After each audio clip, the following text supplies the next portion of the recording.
Hello everyone, this is your friend from Naruto Audio Fanfics, and we are back once again with a brand new fanfic. Which is, if you enjoy this story, don't forget to hit the like button, thumbs up, and subscribe to the channel for more amazing Naruto fanfics like this. So without wasting any more time, let's start today's fanfic.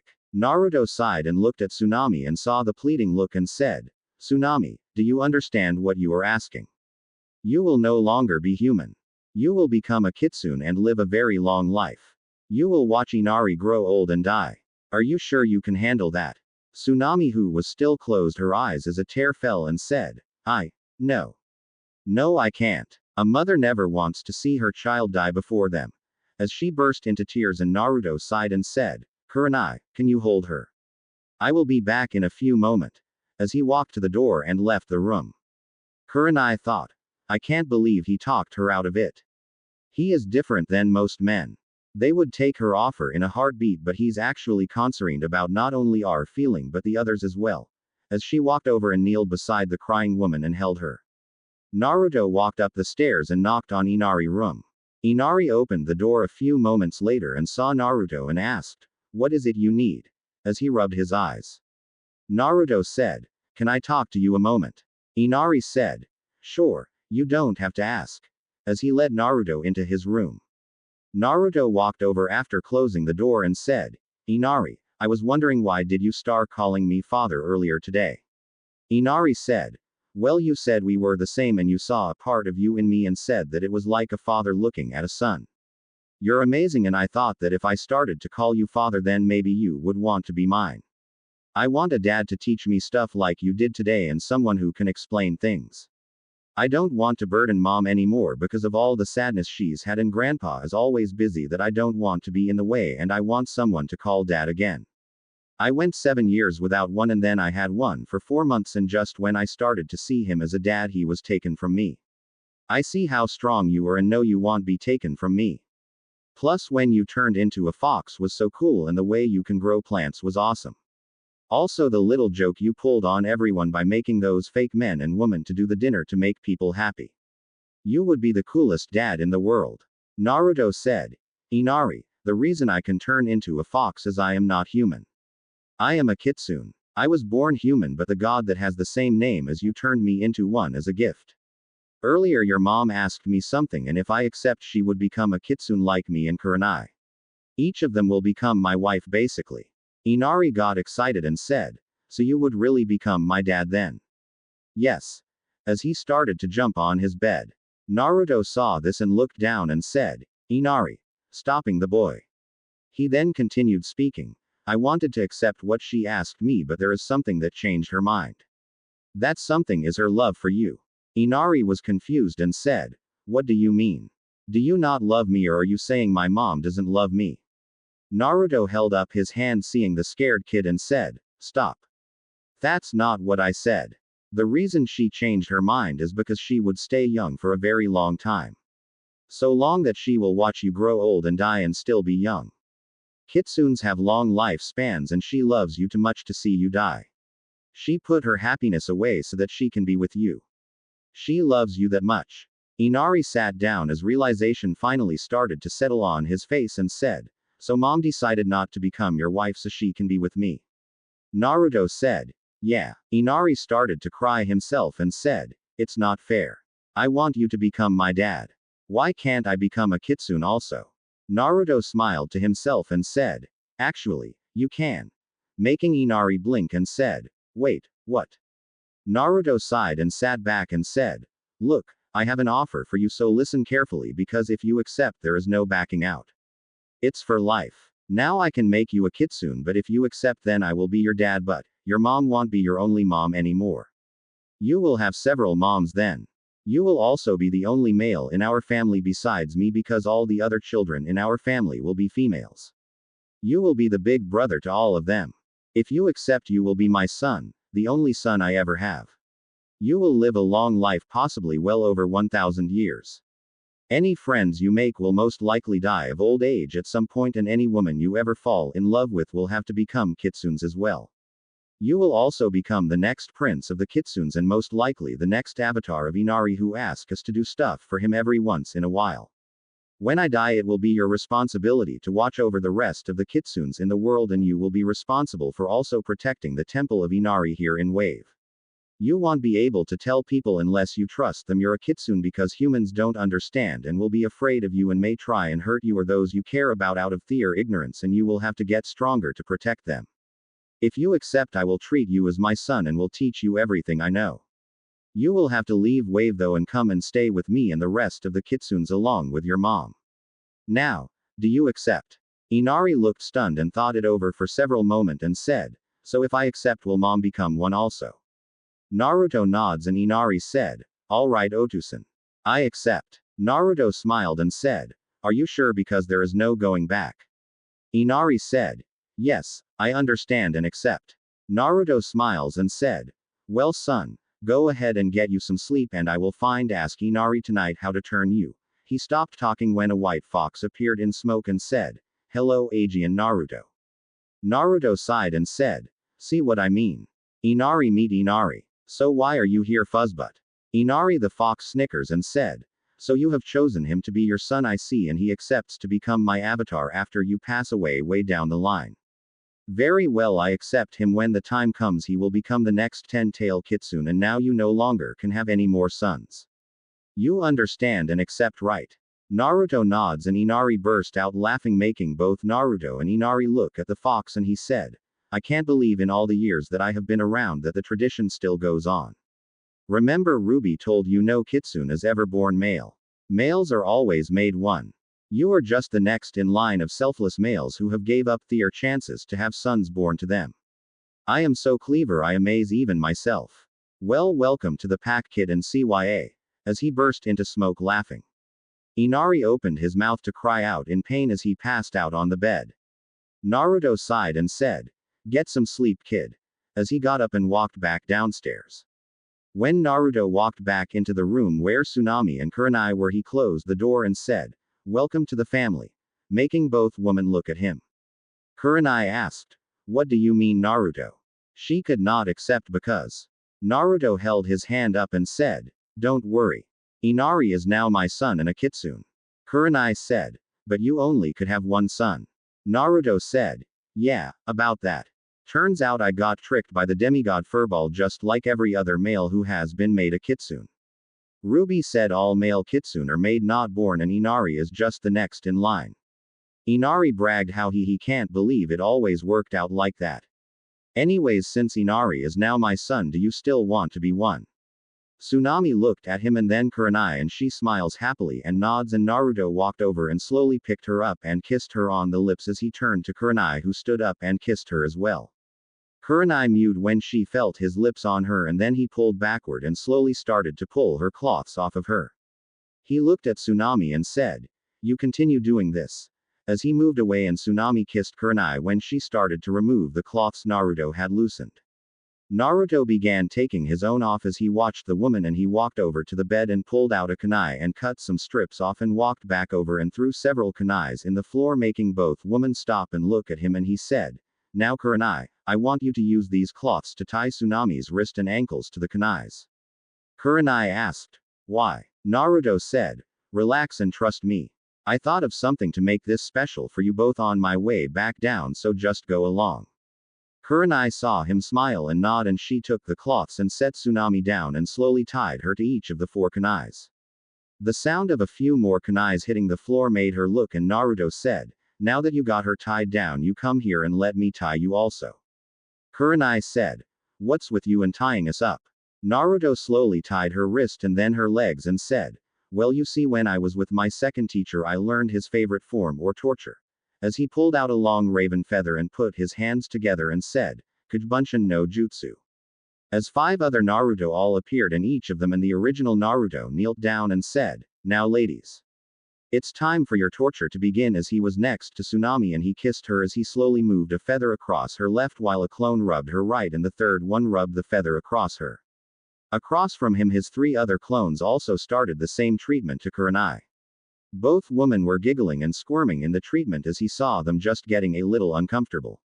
Then he smirked and said, It's time. As the feathers stopped and each Naruto twisted and his clones licked, making both women gasp in the new sensation.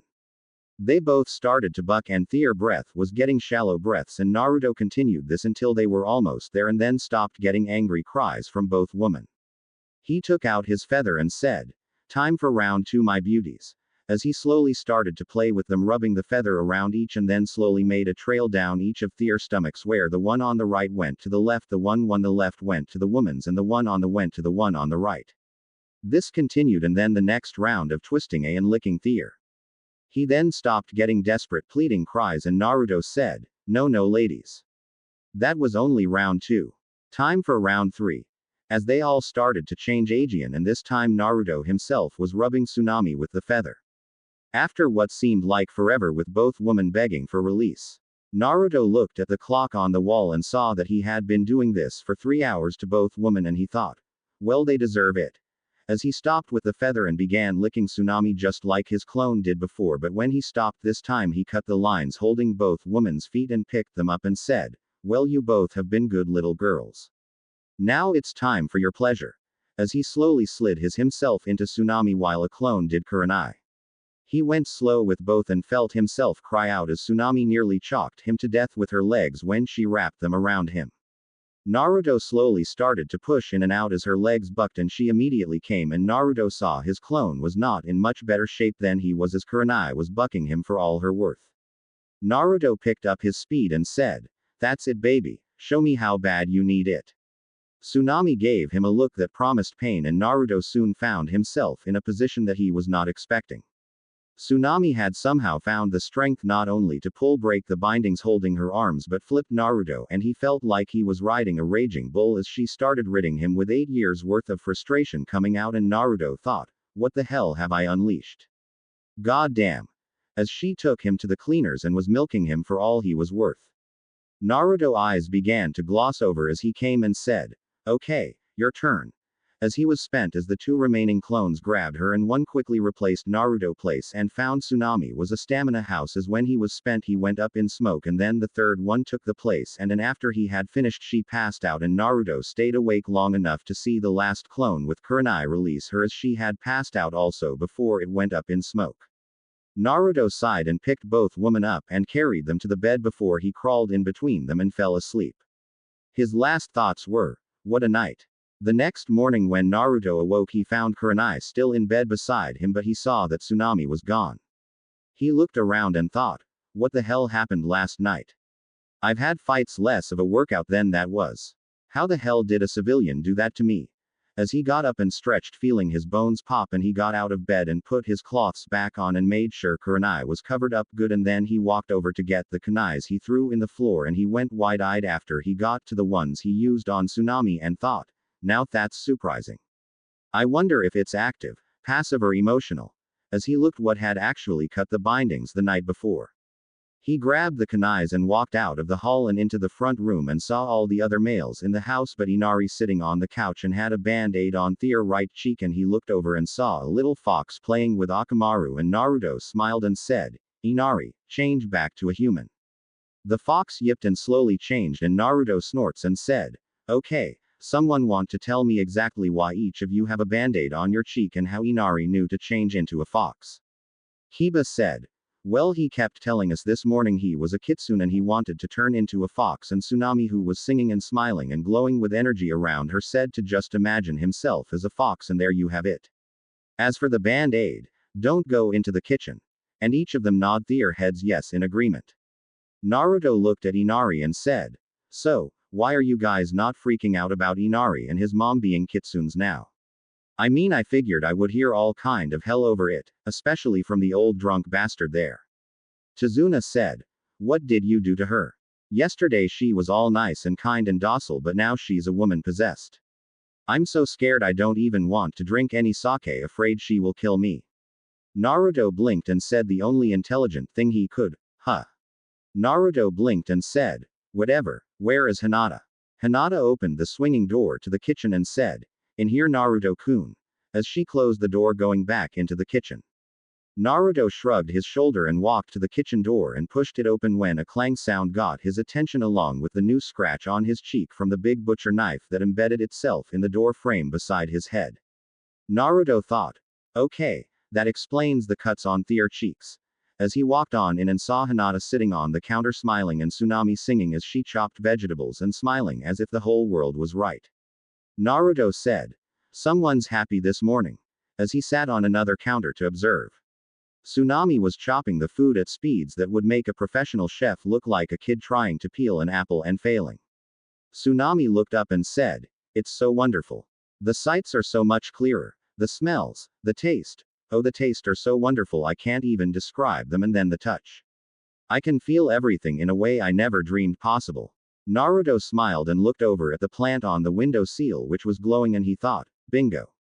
Now let's test this. Naruto said. Tsunami, I am sorry but Inari can't go with us to Konoha. A knife hitting the counter between his legs and her eyes locked on him pissed was his answer, and the plant he was looking at on the window sill turned from a flower into a vine that was slowly crawling toward him and he thought, emotional. He said, stop, I just lied. As he heard a growl from both Hinata and Tsunami, and Hinata asked, why would you even dare lie about something like that, Naruto? That was mean. Naruto pointed to the vine that was still slowly crawling toward him and said, I needed to see if Tsunami was actually controlling that or if she was doing it emotionally. Both women looked at it and blinked, and Tsunami asked, what happened to my plant? It was beautiful earlier and not a vine. Naruto said, do you like to garden, Tsunami? Tsunami nods and said, yeah, I garden all the time. It was how I coped with all the stress. Why? Naruto reached into his pocket and pulled out a seed and said, here. As he held it out to her. She took it and said, what? It's a seed. Naruto said, try and make it grow. Tsunami blinked and asked, what does that have to do with anything, and what do you mean grow? Naruto pulled out another seed and closed his eyes a moment and then said, like this, as the seed turned into a rose, making both women go wide-eyed. Tsunami looked at the seed in her hand and concentrated on it, and nothing happened, and she said, it's not working. Naruto said, alright, now be pissed Aegean like you were earlier and see what happens. Tsunami imagined Gato coming after her and her son, and she growled, but the seed still did not work. Naruto blinked and said, that's strange. It followed your mood earlier, so how could you have tapped into it without emotions? That's it. Tsunami, try singing and try putting your emotions into it. Try happiness first. Think of something happy while you sing. Tsunami shrugged and thought of her son smiling this morning, and she started to sing and the seed started to grow into a flower, and Naruto said, alright, now imagine something sad while singing. And she continued to sing, but she imagined the death of her mother and the flower started to lose its color and look sad. Naruto said, alright, this time anger while singing. And she imagined Gato Aegean and sang, and the plant turned into a vine and was moving around her, and she stopped singing. Hinata asked, how is she doing that? I checked, but she's not using chakra since her coils are hardened from not being used like all civilians. Naruto closed his eyes and said, sing Aegean, but this time happy, Tsunami, and don't stop singing until I tell you to. As she started to sing. Naruto waited for 2 minutes and said, I don't believe it. I don't know how you did it, but you have somehow learned to do with 2 elements what took me nearly 5 months to learn to do with 5 elements. You're tapping into the earth and water chakra of nature and using your own energy to make chakra. Hinata said, but she's not using chakra. I looked. Naruto said, you're right, Hinata. She's not using her chakra. Making both women blink. Hinata asked, what do you mean? Naruto pulled the knife out of the countertop and said, Tsunami, throw that knife Aegean, but don't sing and don't throw it at anyone. Tsunami blinked and sighed. Alright. As she threw it and it bounced off and her throw was sloppy, and Hinata said, that's strange, she was throwing like a seasoned shinobi earlier. What happened? Naruto sighed and said, when I was training, my body's own chakra was cut off from me because my own spiritual power was being taken away, so I had to learn to draw the spiritual power of each element to use chakra. It was not as strong as mine was, but I developed a 6th sense, if you will, being able to tell things from the elements I was using. I figure Tsunami here has been doing the same thing, but by focusing on plants instead of each element, she got both earth and water. Tell me, Tsunami, you remember breaking free last night when I tied you up, right? Tsunami and Hinata both blushed at this, and Tsunami nods, and Naruto asked, "Did you sing or think of any songs or anything during that time?" Tsunami said, "No, not really, but I did hear that song those monks sang yesterday, and it was like my body was going with it." "Why?" Naruto said, "Well, when you broke free last night, the truth was the wood of your floor turned into a knife made out of wood and cut it for you. I figure your desire as well as your mind thinking of music during that time helped you touch into the chakra of the wood and use it. I want you to be careful when you go to Konoha with revealing that. There are a lot of people who won't like the fact a civilian has the ability of the Shadaime or the fact you're now a member of my family. In the meantime, while we're here, I want you to keep practicing trying to learn to control plants without singing, so that way if someone uses a silencing jutsu on you, you will still be able to defend yourself until one of us can get to you. The fact you have more than yourself to worry about should be more than enough reason to listen to me on this." Both women looked at him questioningly, and Hinata said, "But I thought you would be teaching Inari how to defend himself also." Naruto smiled as he walked toward the door and said, "I was not talking about Inari just then. Check her for yourself, Hinata." As he walked out of the room, Tsunami went wide-eyed a moment as she slowly put her hand to her belly, and Hinata activated her bloodline and looked a moment before gasping and asked, "How did he know? I almost missed it, and I can see inside the body and it's just started, so how did he know?" Naruto yelled from the other room, "The smell, Hinata. You have heightened senses. You should know to identify what each smell you come across is." As he grabbed all the men and his new son who was back in fox form and shoved them toward the door. Once outside, Kiba said, "What the hell, man? First your new mate nearly kills each of us, and now you're shoving us out of the house, and Sensei's not even awake yet. Also, what the hell do you mean Hinata has heightened senses?" Naruto sighed and said, "Alright. You remember how I said I had 9 women who want to be with me, not including Tsunami? Well, some stuff happened while I was at the temple, and let's just say the person who made Kyuubi a kitsune in the first place also decided to turn those 9 into kitsune. Since the woman I have not been with yet have yet to give me a test, I did not want them to know that they can already change because of the hell it will cause around Konoha. I just happened to found out before Hinata test she was one on accident, but I told her I will wait to pass her test before we proceed any, so to be fair to her. The thing is, Tsunami pregnant now, and she wanted to know how I knew before she did. Women, when they get pregnant, give off a sweet honey smell that I picked up. I smelled them before and knew from past experiences. Now come on. The women have a lot to discuss, and no man wants to be there the first few hours after a woman finds out she's pregnant, because the things they come up with is worse than wedding plans." As he started to walk toward the bridge, Tazuna said, "Exactly what's going to happen now? I mean, are you going to leave her and Inari since you got kids on the way and one here, or what?" Naruto said, "Once the bridge is finished, Tsunami and Inari will be coming to Konoha with me so I can protect them and help raise all our kids. I was going to ask you to come because your skills as an architect should come in handy with the house we are going to need. Now let's go. I want to finish this bridge today." Inari looked at Naruto and said, "Otusan, is mom really going to have another baby?" Naruto said, "Yeah, a little girl, and you will be the big brother." Excited, Kiba asked, "Well, how are you sure she's going to have a girl? I mean, it's way too early to tell the gender." Naruto stopped and said, "That's the downside of being a kitsune. All children of kitsune mothers are born female. No males are ever born kitsune. They are made them like I was, and now Inari." Shino said, "How did Inari come to be one, if I may ask?" "I am still having trouble understanding that." Inari said, "I became one when that the fox god Inari." Naruto put his hand on Inari nuzzle and said, "You talk too much.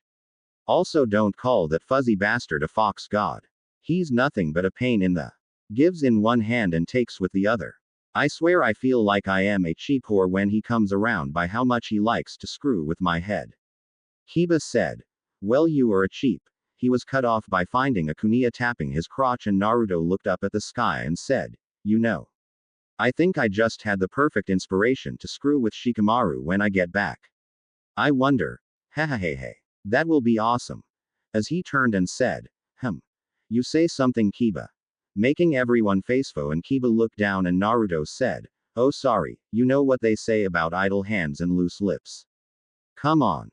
As he continued to the bridge, Shino raises an eyebrow and thought, Even when he jokes around, he keeps his emotional talks all at peace. Whatever happened to him while he was gone shortchanged him. I wonder if he would be willing to spar with me once to see where each other rank. I know I will lose because of his unfamiliar skills, but I would like to learn so perhaps someday I can counter those skills. As he followed. When the 4 males and 1 fox got to the bridge, they saw nearly the entire town there waiting, and Tazuna said, "Well, kid, we might just finish today if everyone works hard." Naruto said, "A full stomach and a peaceful soul can give people all kinds of motives to work hard. Go ahead and get started, guys. I need to talk to Inari a moment and then we both will help, okay?" Kiba said, "Why are we taking orders from you anyways?" Naruto said, "Well, I saved you from around 9 hours of hearing about baby names, cloths designs, colors of clothes and rooms, toys, friends, dating, and wedding talks. After that the woman will eat while expecting us to do their bidding while they start round 2, which consist of who will the baby look like, whose personalities will she have, and why do women have to do all the work. Trust me, it's not pretty." Tazuna was sweating remembering when Tsunami was pregnant with Inari and said, "He's right. My mind forgot all about that stuff with everything else happening. How do you know all of that? Do you have kids already?" Naruto snorts and said, "No, a final present when I met my dad thanks to my bloodline was a chance to talk to my mom for 24 hours. For the first 16 hours she talked about what she wanted so badly to have been able to experience with me, and then for the next 8 hours she talked about grandchildren. Dad then told me I was lucky and got the edited version. Now go on, get so I can talk to my son." Kiba snorts and said, "You are one strange dude, Naruto, but hey, I talked to a dog." Naruto said, "That reminds me, Kiba, has your sister changed any in the last 7 years that you can tell? Something different about her that should not be there?" Kiba growled and said, "Stay away from my sister, man." Naruto put up his hands and said, "Hey, I am just trying to figure out who is and who is not so I don't have to go to every woman I come up to and see if they are testing me. If you said she's not different, then I trust you and will stay away from her as long as she does not seek me out. Deal." Kiba snorts and said, "Why would a bitch like my sister ever go out with a fox like you?" Naruto started to lead Inari away and said, "Haven't you ever heard of the Fox and the Hound?" As he laughed as Kiba facepalmed while he walked away with Inari. Once they were out of sight, Naruto said, "All right, son, turn back human and take your shirt off." Inari blinked and asked, "Why?" Naruto sighed and said, "I want to put a weight seal on you to make you stronger and faster, but I need to put it over your heart. You are not to show it to anyone outside of our family ever because it is a family secret. Understand?" Inari changed back to a human and took his shirt off, and Naruto cut his own finger with a kunai and started to draw the seal, and after about 5 minutes he finished and said, "This might hurt a moment," as he channeled chakra into it. Inari screamed, "Oh, that hurt," as he held the now burned in seal. Naruto handed him back the shirt and he put it back on, and Naruto said, "Well, we need to teach you how to ignore pain, but first you need to get used to your weights. I want you to keep moving today as long as possible. Work on giving water to everyone to keep them working, but don't worry about stopping any of the me's. I will be fine or get water myself.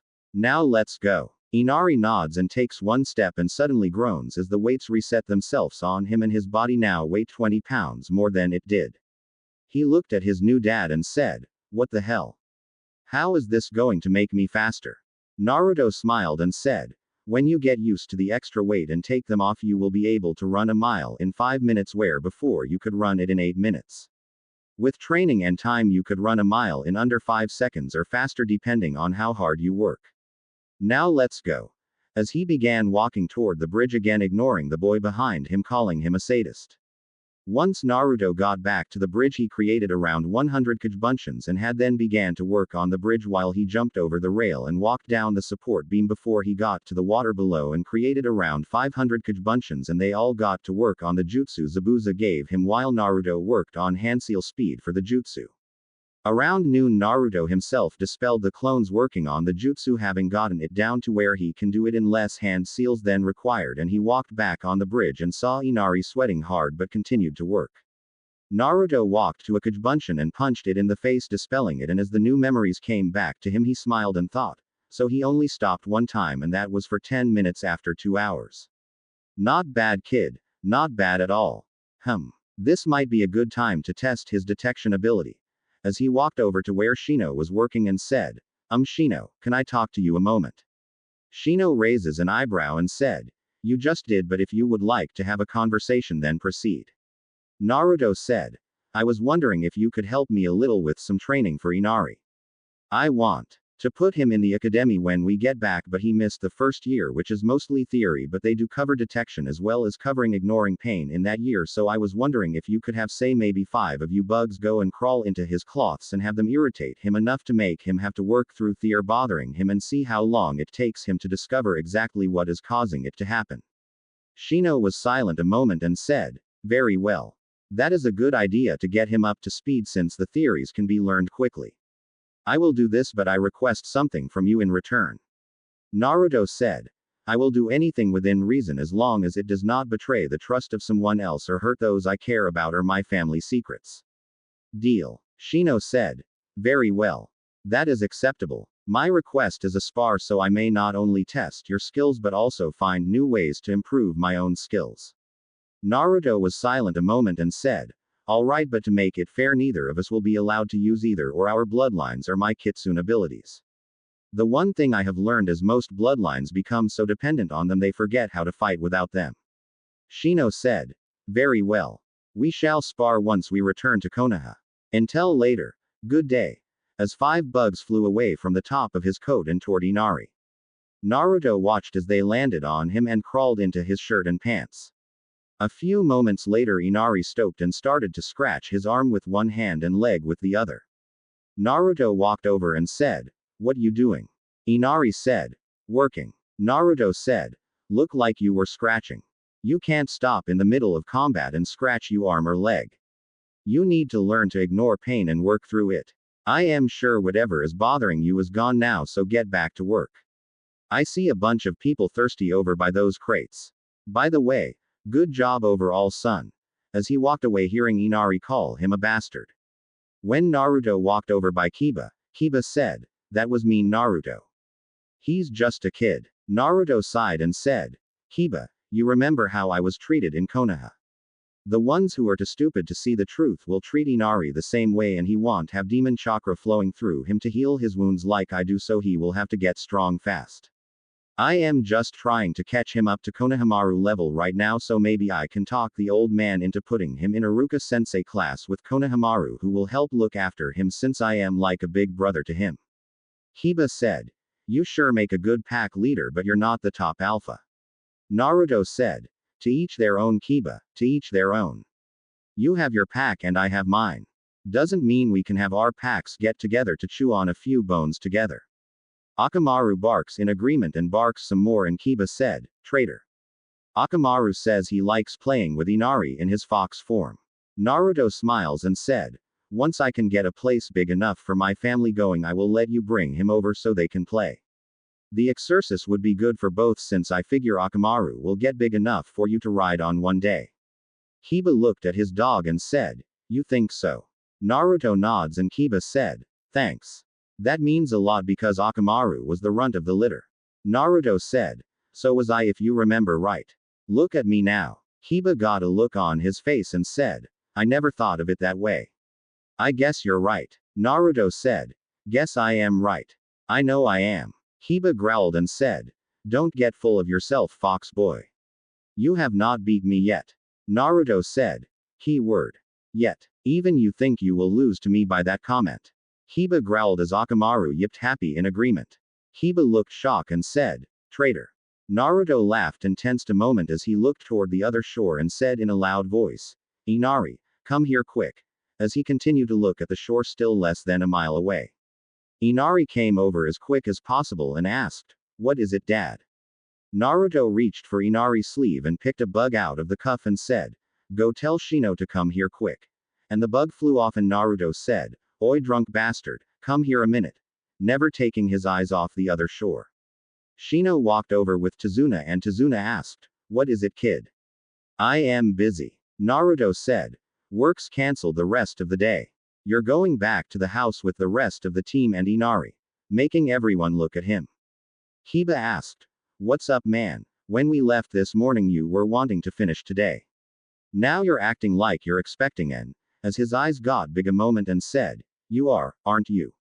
Naruto said, "I am not for sure, but I just felt a big chakra spike about a mile away on the other shore. Hai Chunin are better by the feel of it, and I want to make sure it's not another wannabe assassin after Tazuna. Head back to the house and take one of my Kajbunshin with you. I can water walk to the other shore and check out the area and make sure everything's safe. I have the best chance to scout on my own, so don't try and argue. You are officially on this mission. I am a freeloader and currently I am on my own orders. Alert Hinata and Kurenai, and if my Kajbunshin tells you it's bad, I want you and everyone to head to the center of the island where the mountain is and circle around it until you find a mountain pass going through the walls. Follow the pass and you will find the temple of Inari and you will be safe. Not even the Hokage can win against the priest of that temple. Now go." As he started to walk toward the end of the bridge, Hiba grabbed him by his coat and Naruto looked at him and said, "You be careful, you idiot. You need to protect your pack." Naruto looked at Inari and Tazuna and reached into his pocket and pulled out a kunai and handed it to Inari and said, "Inari. This kunai can call me from anywhere in the world to you in a matter of seconds. I want you to hold on to it, and if my clone tells you to throw it, you throw it on the ground and step back away from it." "Okay." Inari nods and said, "Be careful, Dad." Naruto said, "I will. Now get these people out of here in case it's an ambush." As he started to run off the end of the bridge and everyone went wide-eyed as he jumped off the end and took off across the water below. Hiba said, "You heard him. Everyone evacuate the bridge and wait until you hear from us that is safe to return before returning to work. Let's go to Zuna." As he grabbed Inari and threw him on his shoulder with a grunt and asked, "How the hell are you so heavy, kid?" Inari snickered and said, "Secret." Across the shore Naruto had made it to land and he thought, that was no Chunin level chakra if I felt it at that distant. It was closer to cage level. Whoever it is must be a powerhouse. I wonder what's changed because originally no one else came this way. As he stealthily made it through the woods. After about 10 minutes Naruto detected a large amount of residual chakra in the air and looked around and soon found a clearing that had been recently destroyed by a large amount of jutsu. He looked around and saw a body on the ground but could not tell anything about it since all that was there was bones. He sniffed the area and thought, okay, multiple scents. One female and I can't tell how many males. Each male was a shinobi since they had the basic no-scent shampoo that ninja wear. Heading toward the coast. Looks like either the woman is leading them or she's being hunted by them. Guess I better check it out. Naruto followed the trail but missed the corpse that was on the ground. Stand up and start to follow a few moments later. Naruto traveled for around 10 minutes and soon heard the sound of battle, so he slowed his approach and came closer to where the sound was coming from. When he got closer he growled at the sight ahead of him and thought, what the hell are these root bastards doing here and why are they after the girl? He then heard a noise behind him and started to dodge only to receive a bone in the side from the now walking corpse and he hissed out in pain. Naruto's actions did not go unnoticed and a root member said, well. Look what we got here. Danzo-sama ordered us to kill this demon and we get a second one to join in for free. Naruto looked at the man and said, buddy, I am not in a good mood. Why don't you go back to Danzo and give him a good blowjob and maybe both of you can get over your power trip? The root said, don't talk about Danzo-sama that way, demon. You will die here today. Naruto took a glance at the girl and then at the corpse that stabbed him and then the girl's headband and recognition settled in and he said, Ni Yugito, Jinchuriki of the Nibi no Neko. Yugito sneered and said, who the hell are you idiotic blonde dipshit? Naruto said, well for right now the only friend you got. I don't know what all's going on but anyone who is against Danzo is on my side right now. Yugito said, I don't need your help. Naruto said, maybe not but you're going to get it. Now dipshits. You want a demon, you got one.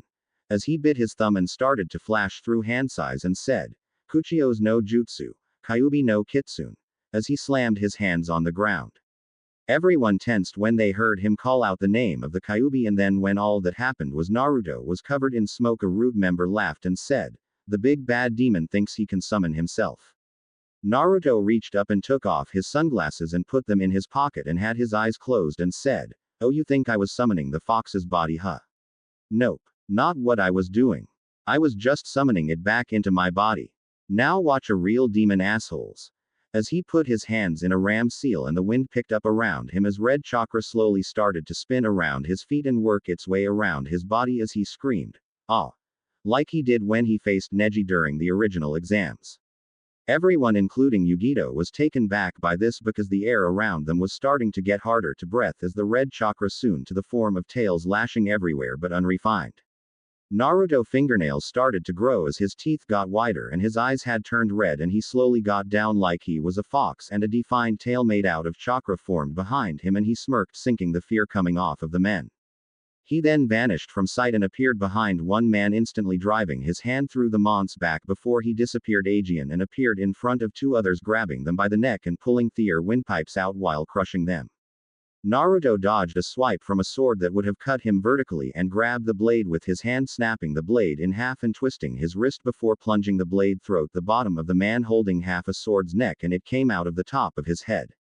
Naruto leapt into the air and backflipped before grabbing the next two who tried to double team him from behind, and while holding onto their skulls created a Rasengan in each hand which formed inside their brains, instantly exploding their skulls.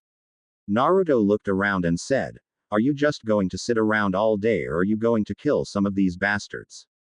Yugito quickly flashed her own hand signs and said, "Release, Nibi no Neko." And a flaming two-tailed cat came out of her back, and Naruto smirked to himself as he drove his hand into the ribcage of another root member and pulled out the mon's still beating heart before crushing it as the man fell to the ground. Yugito attacked the man closest to her from behind and snapped his neck before jumping into the air, flashing through hand size, and said, "Raiden." Thundershock. And several bolts of lightning flew out of her hand and struck everything on the ground it could. If not for Naruto's skills at detecting and dodging lightning, he would have died from that attack. Nibi itself was sticking its tails into the bodies of the dead men and they turned into bones before they got up and started to fight. Naruto looked around quickly and thought, only 6 more. As he charged the next one and decapitated it with a blade of wind before he had to dodge out of the way as 3 walking corpses tried to kill him, and he growled looking at the Nibi. Nibi sneered and said, "I know who you are, Avatar of Inari. I can sense his as well as that Kyuubi all over you. I will kill you where you stand." Naruto dodged the next attack from the undead and quickly said, "Release," as the red chakra around his body faded away.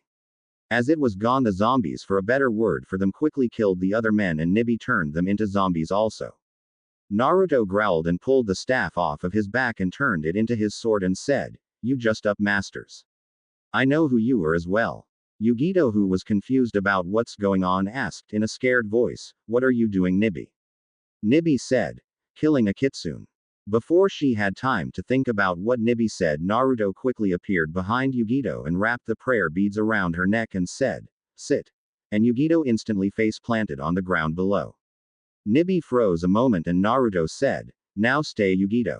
You are unable to move or enter this fight, and Nibi can't re-enter you either until I remove those beads. That's one of the special features about them. Now Nibi, you said something about killing me." Nibi growled as it started to circle Naruto. Naruto held his sword in his hand as tightly as possible and waited. It was not a moment later Nibi pounced on where Naruto was and bite down on his head, only for him to explode, sending it flying backwards. Naruto appeared behind the Nibi ready to stab it in the back with his sword when its 2 tails slammed him into the trees across the clearing. Naruto coughed up blood and groaned and quickly dodged the follow-up strike from not only Nibi but the zombies. Naruto quickly cut into the zombies, and as it came into contact with them they fell to the ground, and Nibi narrowed its eyes and said, "What trickery is this, kitsune?" Naruto smiles as he kills the last one and said, "My sword is a Zanpakuto of a Shinigami. It has the power to send the dead to the other side. Now it's just you and me." As he changed his sword back into a staff. The Nibi looked for something to use to its advantage but found none, and it charged toward Yugito to try and get the beads off when a paper talisman hit it in the side, making it scream out in pain as it jumped away. Naruto smirked and pulled out another one before throwing it laced with chakra to make it fly like a kunai, and he started the hand sign and said, "Cage Talisman no Jutsu," as the paper multiplied from 1 to 20 and each of them hit the Nibi, making it cry out even more. Naruto walked over to where the cat demon was on the ground panting, and he began to walk a circle around the Nibi while began chanting while shaking the staff, making it ring, which brought even more pain to the Nibi. As he makes a complete circle, he stops in front of the Nibi, who is in agonizing pain, and he slams the end of the staff into the Nibi's skull, and suddenly the Nibi was engulfed in white light that made Yugito, who could not move anything, even her mouth watched. When the light died a few minutes later, there was a man laying on the ground, and Naruto changed his staff back to the sword and he walked forward before he stabbed the man in the chest as his body dissolved away into nothing. Naruto turned and walked back over to Yugito, who had a scared look on her face, and he said, "Relax. I am not going to hurt you. Now I'm going to take these beads off, and if you answer a few questions for me, you will be able to leave alive." He then reached for the beads and took them off. Once they were gone, Yugito jumped backwards and pulled out a kunai and asked, "What the hell just happened?" Naruto said, "How do you feel?" Yugito growled and said, "How do I feel? How do I feel? What the hell kind of response is that? How do I feel? Now answer my question or I will kill you." Naruto snorts and said, "Well, I just killed the Nibi that was inside of you. You're no longer a Jinchuriki." Yugito blinked and said, "Huh." Naruto said, "Look for yourself, the seal should be gone or going away as we speak. I destroyed the demon part of it and then sent the original human to the other side. Now answer me this. Why was Root after you and why are you here?" Yugito sighed and said, "About 2 months ago, a group of men assaulted the Cloud Village at night. They quickly killed the Raikage and then proclaimed Danzo the new Raikage. I was away on a mission when I heard about this. When I returned, he tried to put a slave collar around my neck and I killed one of his men while I escaped. I have been on the run ever since." Naruto sighed and said, "I see. How would you like to join Konoha?" Yugito blinked and said, "Huh." Naruto sighs and quickly bites his thumb and goes through some hand signs before slamming them on the ground, saying, "Kuchio's no jutsu." And a huge toad appeared who took the shape of a building. Naruto walked inside the toad's mouth and motioned for her to follow him.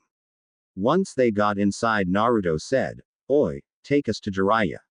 The toad closed its mouth and the walls seemed to get smaller and tighter, and Yugito was getting scared now, and Naruto said, "Relax.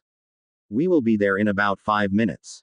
A few minutes later, Naruto and Yugito were both spit out of the toad's mouth onto the Hokage floor, and the third and Jiraiya both looked at the two, and Jiraiya asked, "How the hell did you know how to use Toad Shushin?"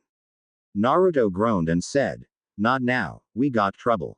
Both men immediately came to attention, and Naruto said, "Danzo and his root lackeys have taken over Cloud," making both men go wide-eyed. The third asked, "How do you know this, Naruto?"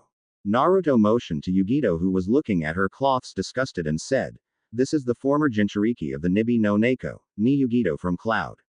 We just killed around 20 or so root member together, and afterwards I killed Nibi. She then told me about Danzo." The third looked at Yugito and asked, "How can we trust the info and how did you kill Nibi?"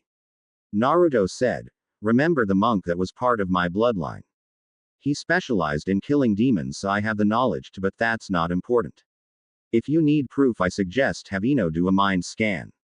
She's been inside my mind before, so she knows what to expect from a Jinchuriki or a former one. I got to get back to my son and Team 8. CYA." As he disappeared in a yellow flash. Jiraiya said, "Told you he could use it." The third could only nod and look at Yugito and sighed before pulling out some paperwork and said, "So tell me everything, Aegean, so I can write it out.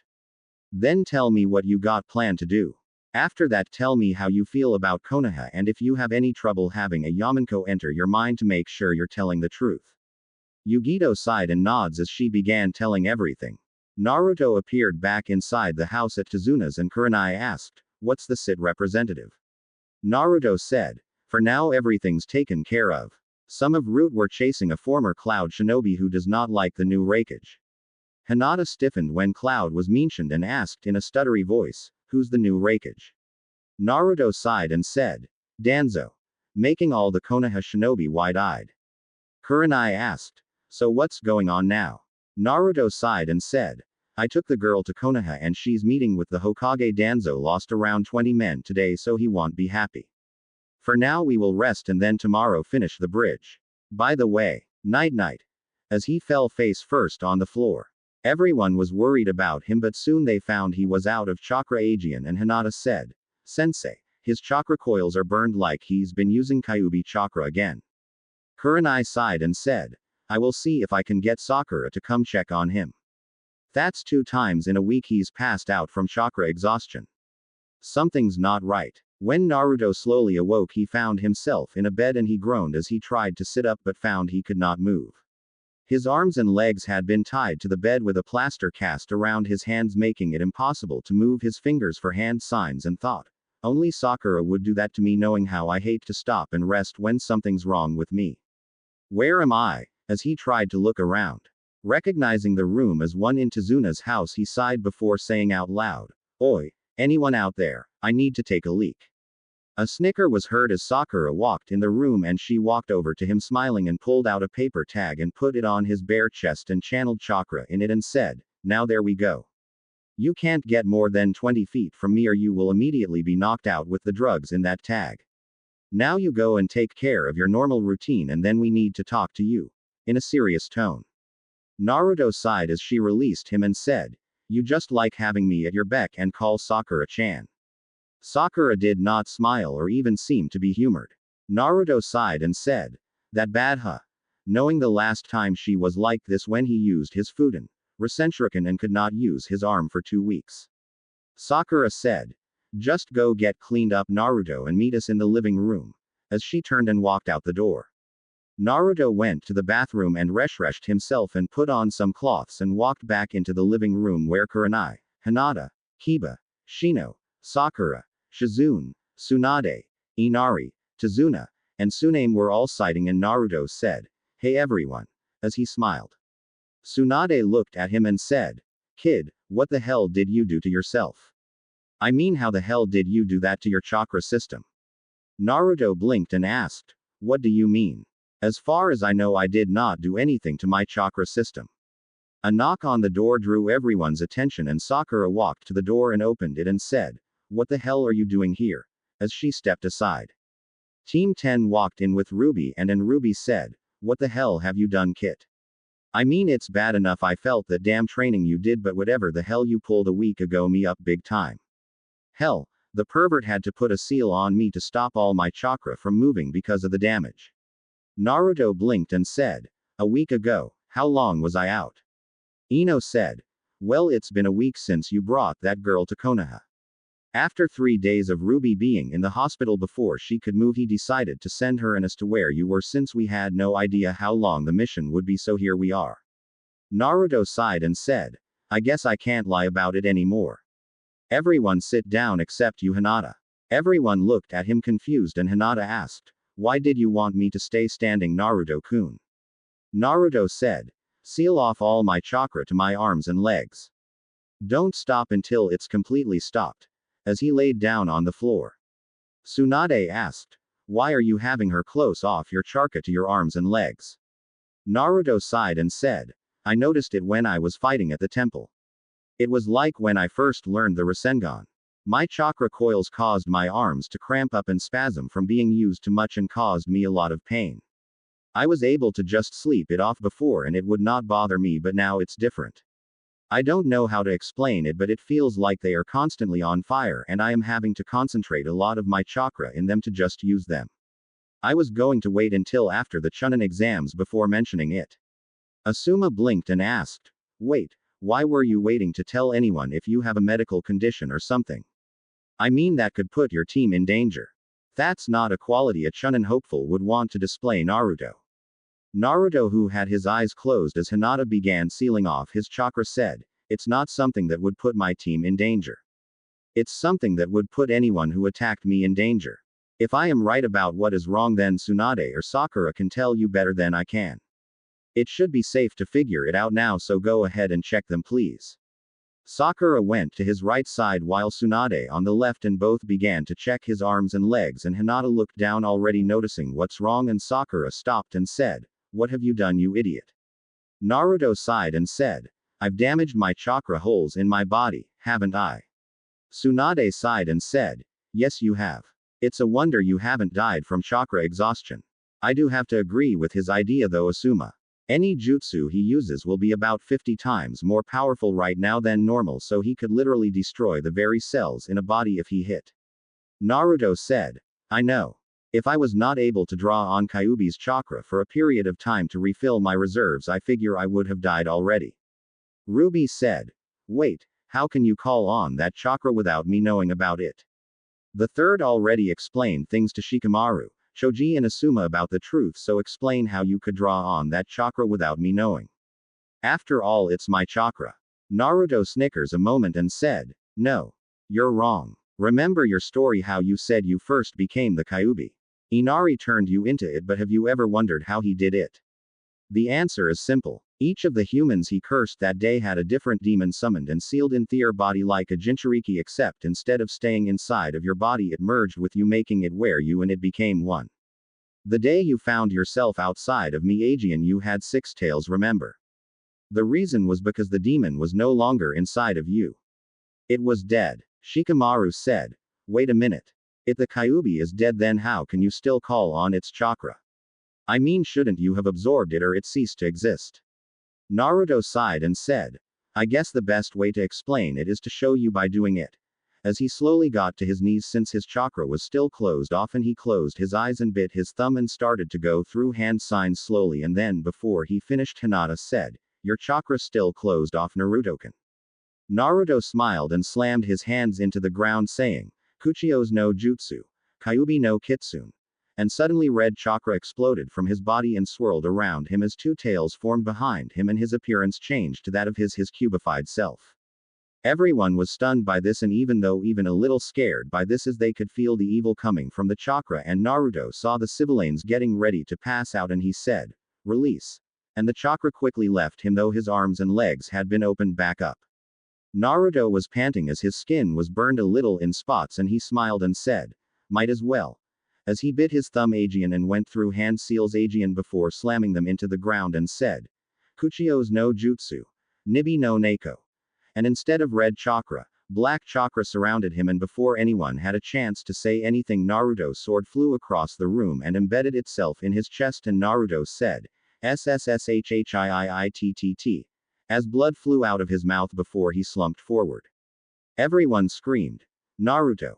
As they went to touch him, but his hand stopped them, and a voice not belonging to Naruto said, Don't touch him. You will die. I am Zangetsu, the spirit of the soul slayer Naruto possesses. The boy was stupid by pulling that stunt just then without considering what he was doing. I had to kill him to save his life. Ruby said. What do you mean you had to kill him to save his life? Naruto still slumped over spoke Aegean in Zangetsu voice and said, The power of the Nibi no Neko in the hands of anyone who has the knowledge he has, unless he has me in his possession at the time, is very dangerous. I won't tell you why, because no mortal should know, but tell him only to use that power while using me, otherwise he will suffer a fate worse than death. Now remove me from him and wait a moment while his body revives thanks to his bloodline. As Naruto body slumped to the ground. Ruby walked over slowly and grabbed the blade and pulled it out, and she heard a voice in her head say, Now release me before I kill you. Making her wide-eyed, and she dropped it on the ground. Naruto coughed a few seconds later and looked at the sword and said, You could have just told me. The sword glowed a moment and Naruto sighed and said, Right, never do that Aegean without holding you.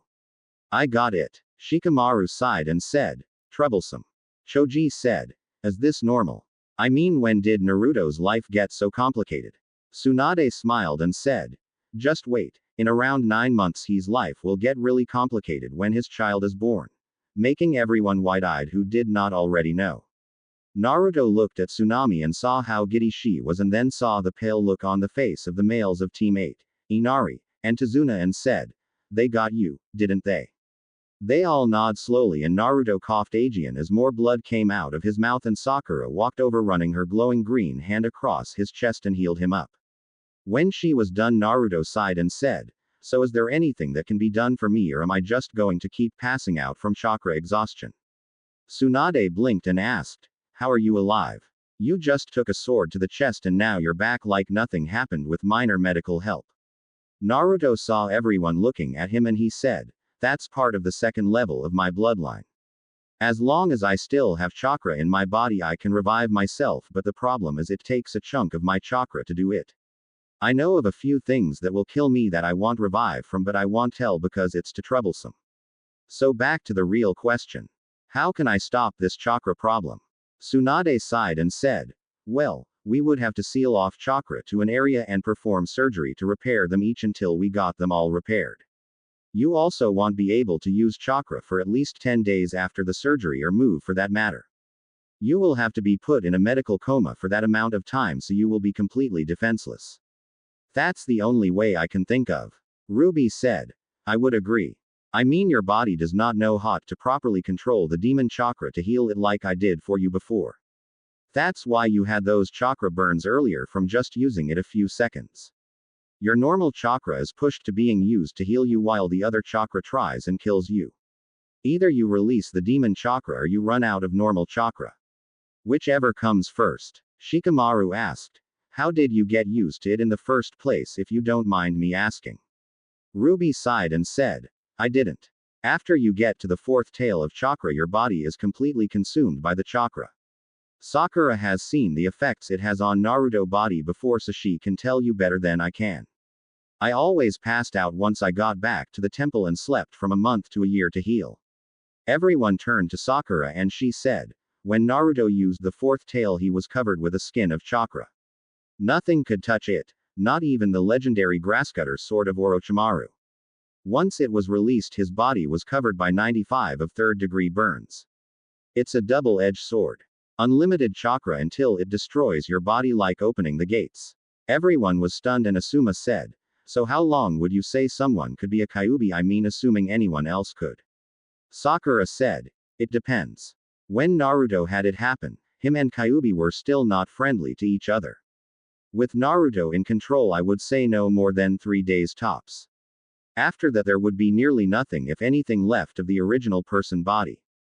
I would also say anything past the first day would mean Naruto body would be out of commission for a while. I could be way off. It would be better for him once we fix his chakra network so he can control it better and not have to worry so much about the toxic side of using it. Ruby said. Which is why I never left the temple unless I had to. I was nearly dead when I was sealed in Naruto. That was a kamikaze run for me. Choji said. So you told us about the 9 of you having future memories and all, in Naruto being a kitsune like all of you, and about why you first attacked Konoha. Why is though? I mean, the third could have just sent Ino and Asuma Sensei, but why include me and Shika? Ruby said. The kid here trusts you both as well as all of Team 8. In fact, the only ones he don't trust of the Konoha 12 right now is Sasuke, because of something we can't tell. Naruto sighed and said. Alright, enough guessing and strategy of how to kill me should I ever become a threat to the village, which I want by the way, and how to use me effectively. This is all guesswork right now, and I won't use that unless I have to, which hopefully won't be ever. Can we just get on with fixing me up? I need to be ready for the Chunin exams in a month, and I still have one jutsu to learn to win that bet. Tsunade froze mid-step and said, wait, which one do you still need? Naruto stood up, doing hand seals in one hand as he threw a kunai at Tsunade's feet with the other before he held his hand out, disappearing with a yellow flash as he appeared in front of her, finishing his one-hand seals, saying, Suoro no Jutsu. As a water prison formed around Tsunade, capturing her as he formed a Rasengan in the other and said, that makes 4 with the Kuchiyos no Jutsu. That just leaves the Doryu Juheiki and I win, Tsunade Obaken.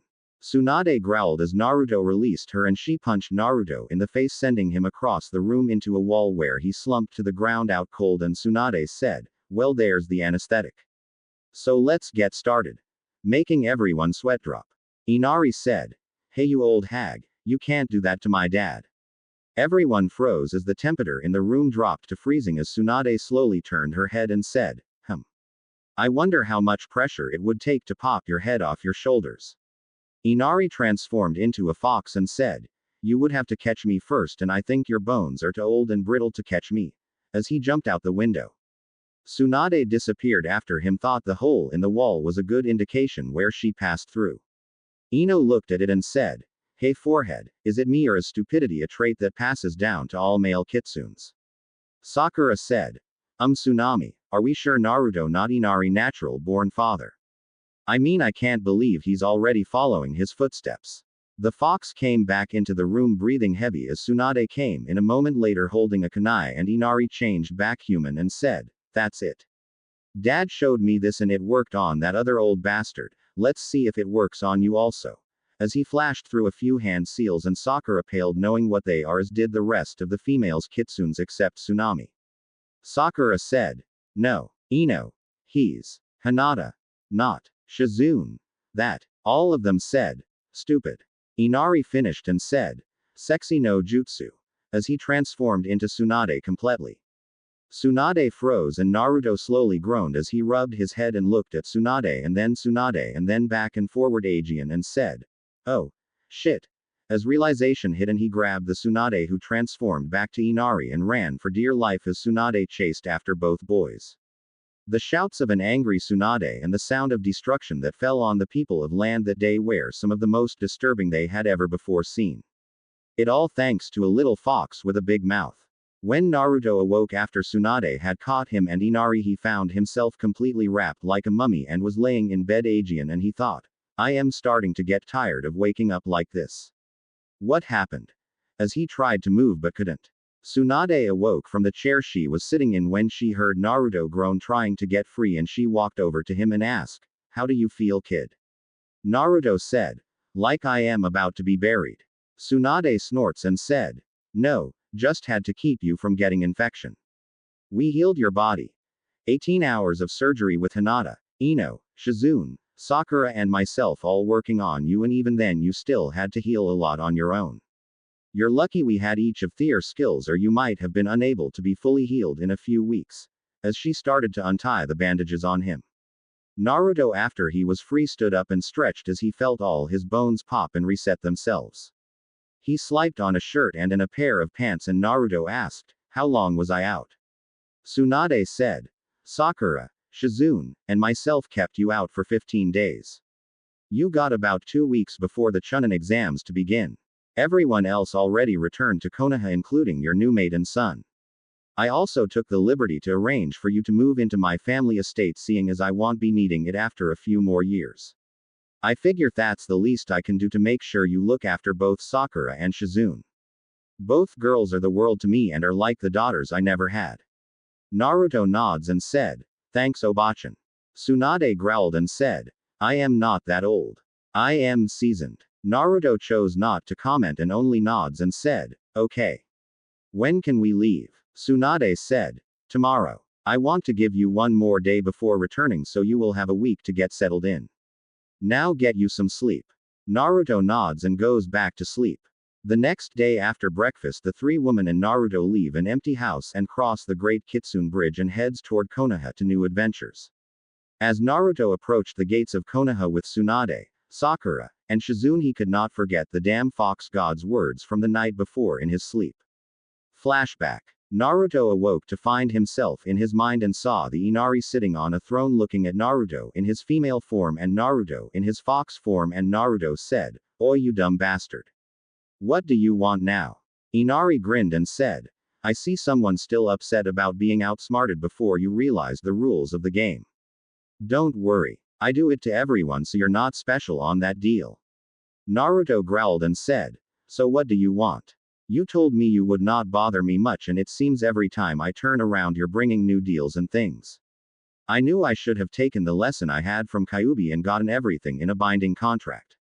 Inari laughed and said, "True, too true, but now on to why I am here. I did some thinking and looking at what you and the Vixens have done so far, and you have brought too much attention to me recently. The kind that could cause a war for my power if you're not careful, so I took some actions." Naruto blinked and said, "What kind of actions? You said you don't do things very often because of the unknown consequences." Inari said, "True, but with what I did everything is okay now, so listen carefully. Besides those who are kitsunes, no one knows anything about you all having future memories or knowledge. The Hokage now believes that the girls pulled all their years of experience together to make each stronger. He does not even know that they are Vixens anymore, nor does anyone else besides the kitsunes. I changed nearly 10,000 memories to make things right, and I don't want to do it, Aegean, so listen carefully. You had the right idea to explain why you and the girls can now turn into foxes. A side effect of you killing the actual Kyuubi and then mating with them. The girls won't use their fox form unless you mark them first. As for Inari, you will tell that you used a bloodline bonding jutsu you discovered in the temple that is your own family secret but only works on you fox abilities. Tell them you found out there were people who had these powers in the past and the temple recorded it, but they all died out now, so your group is all that has it. You are now a clan head thanks to the law that anyone who becomes a Hokage has their family turned into a clan. Your dad set you up for that, and now with it comes special acts. One being clan secrets. If anyone asks you anything about your abilities outside your Rinnegan bloodline, say it is a clan secret and refuse to say anything about it. They can't force you to. If they try ask for the secrets to every clan in Konoha, that will shut them up. The third still knows who Ruby was and has accepted her as a normal person now, understanding her and the actual demon Kyuubi were two separate beings. He still is on guard about her, but he is working with you, so don't knock it. He is the only one who knows besides Kitsunes, and I want that to remain that way. I have already contacted all the vixens and alerted them. Naruto said. But what about everyone who was in Wave? I mean Team 8 and 10. Inari said. Team 10 believes they escorted Ruby to Wave to help track you down to remind you to return before the exams because she was originally from there, and to check on Team 8. Sakura, Shizune and Tsunade being there is because Kurenai sent word by messenger bird to them for help with your medical condition. You know all team leaders have a scroll with messenger bird sealed in them. All teams will remember you having Inari and Tsunami join your family along with Kurenai, but why is a secret to them as private matter. They don't remember you calling Hinata a member yet or anything about test. The drunk is going to be with his family since he finished his bridge. Yugito and Zabuza group are still in Konoha, and the third is wondering how you killed Nibi without killing her, but you said it was a secret you learned at the temple. Jiraiya remembers letting you sign the contract and getting knocked out after you guilt-tripped him by pulling the Godfather card. Your other skills he wants to test later, meaning he does not know if you know any of your other jutsu. Any other questions? Naruto thought a moment and said, so all the regular genins forgot all about me and the Kyuubi now, huh? Inari nods and said, yes, but everyone knows you're the son of the Yondaime now. The third made a public announcement of it after you left. Naruto blinked and asked, well, what about Tsunade beating me and Inari and the surgery? Inari smiled and said, they remember all that but don't remember Zangetsu or you summoning Kyuubi or Nibi. Naruto said, great, now I am basically back at square one. Inari said, exactly, and the best part is if you kill that Jinchuriki bastard, then your future knowledge is useless anyways and you don't look like an idiot later. Damn, I am good. Yes, yes, yes. As the woman changed to a man as he stood up and did pelvic thrust each time he said yes. Naruto sweat drops and said, okay, is that all? Inari said, I think so, yeep. No wait, on second thought. There is something else I want you to do. You made enough of an impression on the people of Wave with the whole monks and maidens deal.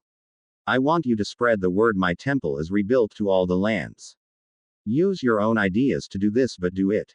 The more who pay tribute, the better things are.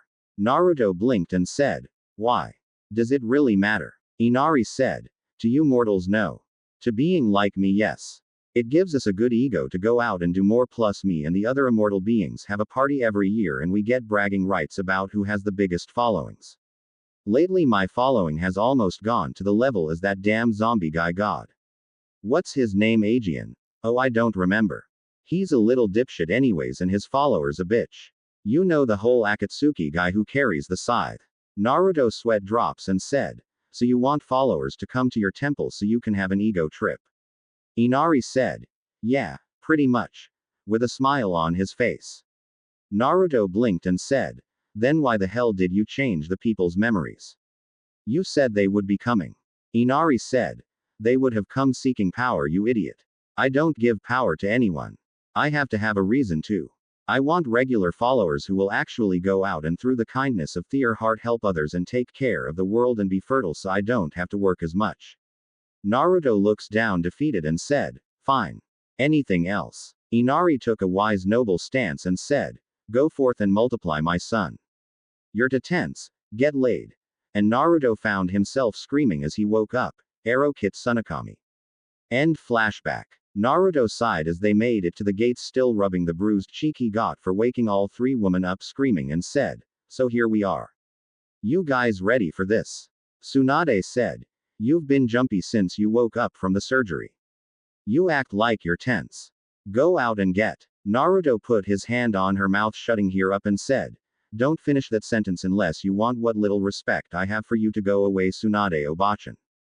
I swear my disrespect level will be worse than that of mine for Ero Sanin." Tsunade, when Naruto took his hand away, said, "I was just going to say get drunk." Naruto glared as she finished the sentence, but then sighed and said, "Sorry, I thought you were going to tell me the same thing someone else recently did." Sakura asked, "What's that, Naruto-kun?" Naruto said, "I was told to go get laid," in a serious voice. Sakura blushed and said, "I think you got that covered. You only been with me, Kurenai, Tsunami and Ino." Naruto blinked and said, Sakura, I have not been with Ino yet." Everyone stopped and looked at him, and Tsunade asked, "What do you mean ye?" Suddenly she was sent flying by a dropkick to the back, sending her into a store display window that displayed female civilian bras and panties. Before anyone had time to think or react, Naruto found himself tied in ninja wire and was hog-tied with a chop to the back of the necks, and his now limp body was being carried over the shoulder of one Ino Yamanako. Sakura blinked and said, "What the hell did you just do that for, Ino?" as she looked at her friend and fellow Kitsune. Ino turned back to Sakura and her pupils turned to slits for a moment and said, "Mate. I need to mate now," as she started carrying Naruto away. Tsunade, who had been sent into a store window, slowly stood up, rubbing her head and wiping the bra off her face, and the store owner snickered and said, "I am sorry, miss, but we don't have that particular bra in your size. If you would like, I could custom order you one, but I would have to measure your bust first," as he let a perverted grin cross his face. Tsunade saw Naruto being carried away by Ino and heard the man, and she got pissed seeing the look on his face and punched the man into doorway back into the store and got up, wiping the glass off her, and she walked toward Sakura and Shizune and asked, "What the hell was that about? Why did she attack me and take Naruto like that?" Sakura said, "Well, Ino said she was getting upset that everyone else was sleeping with Naruto when she wants him also. I think she thought you were trying to make a move. If I am right, she's about to put a world of hurt on him through." Tsunade snickered and said, "Then I don't have to get even with her. Naruto new enhancement will take care of her for me. Hehehehe." Sakura and Shizune both blinked, and Shizune asked, "What new enhancement?" Tsunade smiled evenly and said, "Oh, you remember the jutsu I created to make my bigger after Jiraiya always calling me flatchest when we were younger? Well, it works on any body part." And Sakura paled and said, "You didn't." Tsunade grinned evilly and said, "Now I want both my apprentices to be satisfied." Sakura said, "But he was already big enough. How much did you change him?" Tsunade said, "Oh well, his new measurements are." Naruto found himself tied to a bed, still seeing stars from the chop to the neck he received when Ino tied him up. He looked around and saw Ino slowly crawling across the floor wearing a pair of matching black bra and panties, and she said, "I am going to enjoy this, Naruto-kun. You will be at my complete mercy," as she licked her lips.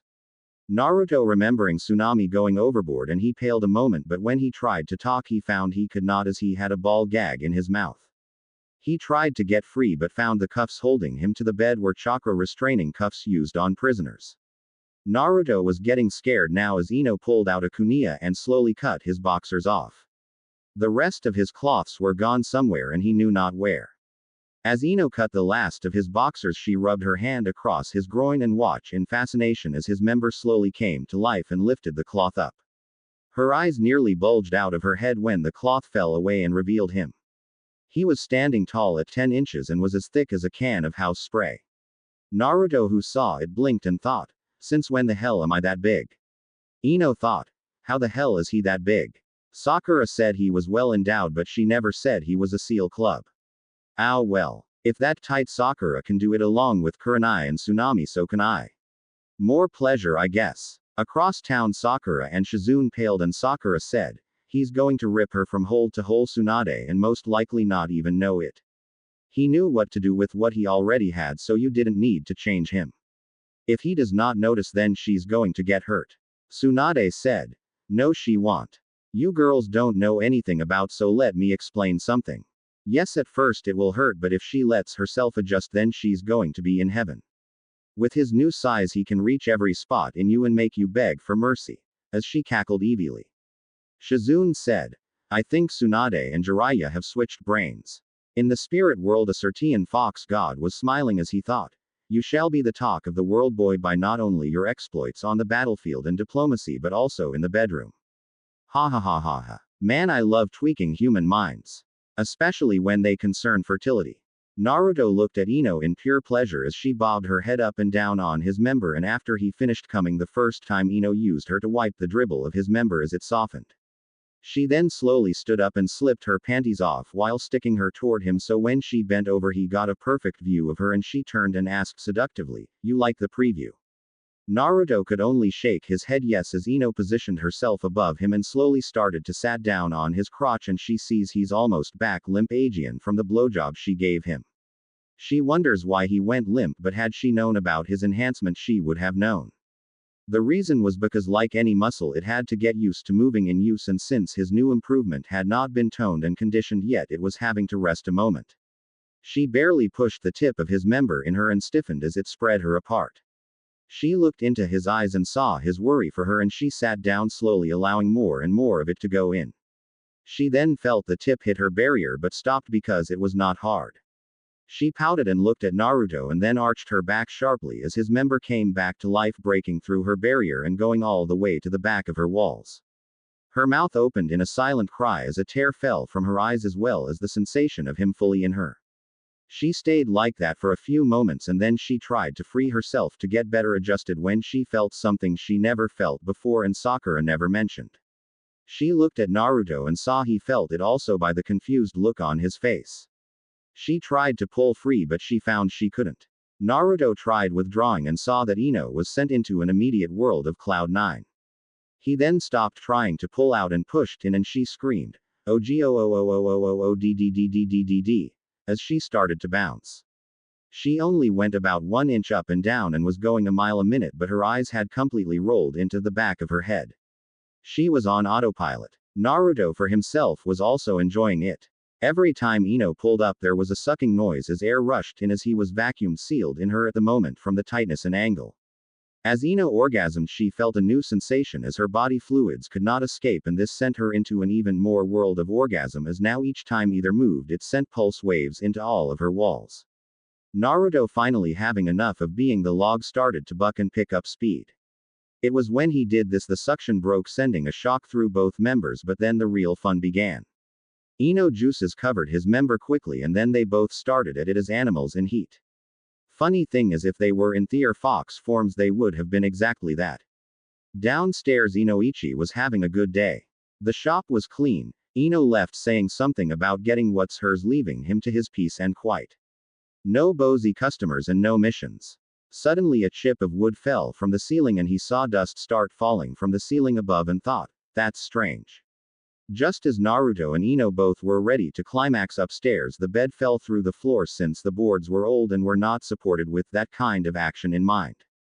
Downstairs Inoichi heard creaking and started to move, thinking the roof was falling because he never saw or heard Ino come back, and then all of a sudden the roof gave way and Ino's bed fell through the new hole, and the sight that greeted him with Ino voice scream of echoed through the room. As the dust settled, he saw his daughter sitting on Naruto, who was tied to her bed with a ball gag in his mouth, as he looked at Inoichi with fear in his eyes. Inoichi looked at them and then the roof and then back at them, and Ino looked at her dads and smiled and said in a happy Ino voice, "Hey daddy, can I keep him?" Inoichi sighed and said, "I am getting too old for this shit," as he walked to the bathroom and got something for the headache he knew was coming. He stopped on the way and grabbed a bottle of sake and took it with him. Sitting on the toilet, he opened the sake bottle, taking some aspirin, and chugged both. He then continued on the sake bottle, trying to convince himself it was his imagination. When he returned, he found Naruto free of the bed and back dressed along with Ino. Naruto was currently sealing Ino bed into a scroll as some of his clones were cleaning up the mess. Ino sat happily on the counter looking at her fingernails without a care in the world, and if not for the bite mark on her neck you would not know why either. Naruto walked over to a pack of seed and saw one that said, "Oak tree," And he grabbed it before opening it and using chakra climbed the walls and then the ceiling, and he held a seed in his hand as he closed his eyes and after a moment said, Mokutan. Growth, as the seed sprang out and started growing to cover the hole as it spread and grew, and then the wood from around the hole started to grow and merge together, and then after about 5 minutes the hole was completely fixed and just needed some paint to fix it, and Naruto turned to the shocked looks of both Ino and Inoichi. Inoichi asked, How? Naruto said, I trained my off and learned how to control any element and their subs. I only know 2 jutsu for wood so far though. Growth and one other, but growth takes a lot of time and concentration to do since I have to actually control what I want it to look like. Inoichi said, but that was the bloodline of the Shadaime. How can you do it? I mean, even with training it should not be possible. Naruto said, no, it's possible, you just have to figure out the secret and train your mind and body to do it. Inoichi gaped and looked at Ino and then Naruto and then thought, if what he says is true, then that would mean he can possibly be the strongest person in the village in a few years. He's already getting his own clan thanks to his father and that law, plus the Sandyame said he had a bloodline, which means he gets to have multiple wives. If I can get Ino to continue to be with him, then I can get a big help here at the store by having him grow whatever I need. Nah, I just will kill him for sleeping with my daughter. Naruto saw the emotions play across Inoichi's face and then saw the final one and gulped. Inoichi said, Naruto, can I speak to you privately? As he motioned for the back room. Naruto said, I am supposed to be meeting the Hokage, but I got tied up. As he glared at Ino.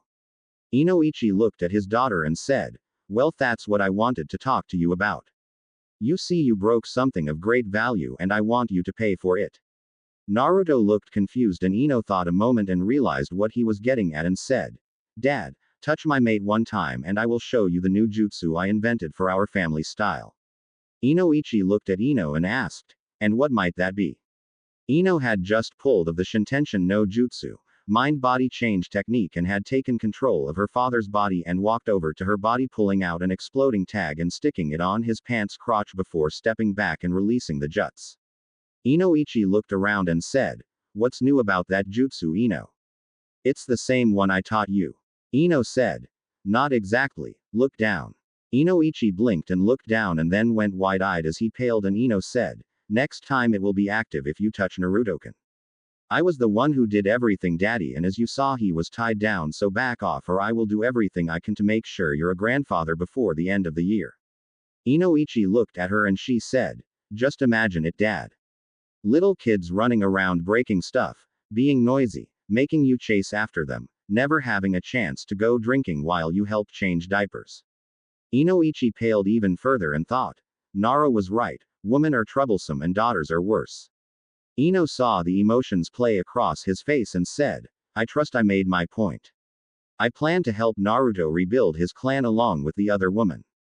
That something of value he broke was mine to do with as I please, and I must say I was exceptionally compensated. Now if you don't mind, I need to go wash up.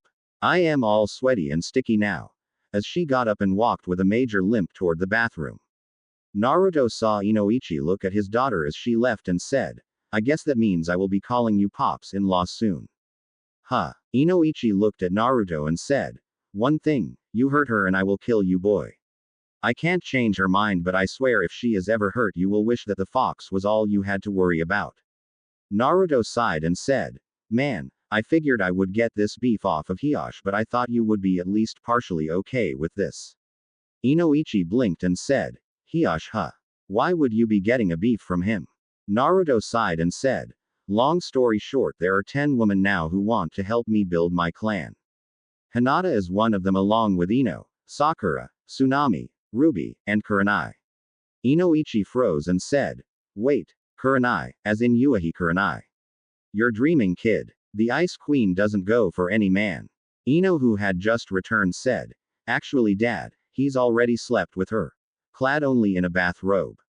Naruto thought, well, she takes a quick shower.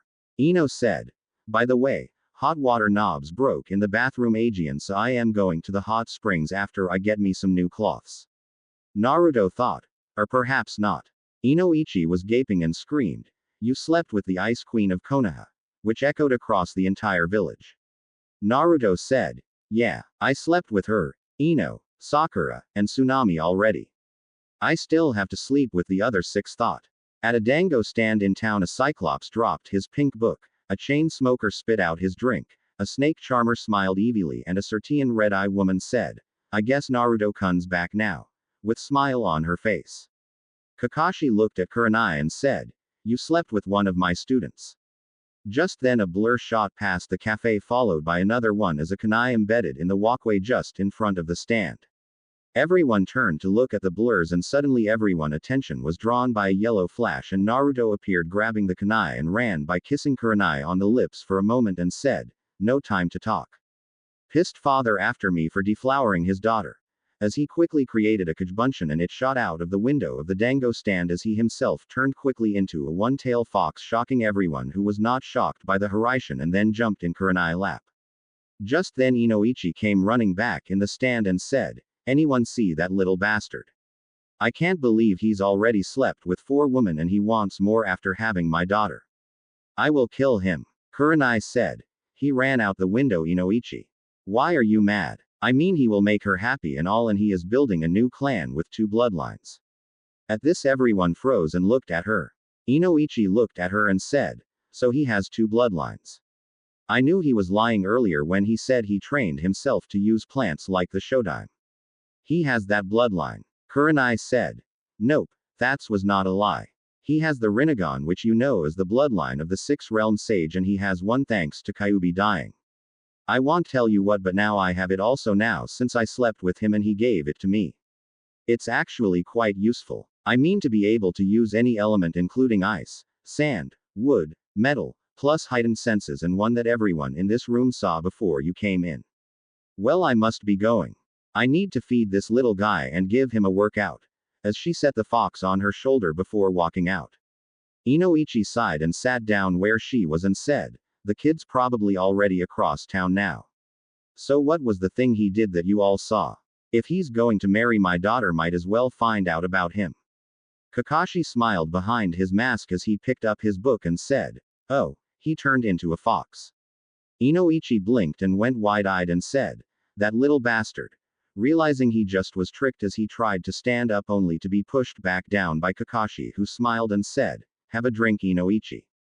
It's on me. Inoichi looked at Kakashi and said, why are you buying me a drink? I mean, I need to go find him. And Kakashi stopped and pointed out the window, and Inoichi's sweat dropped and said, justice is served.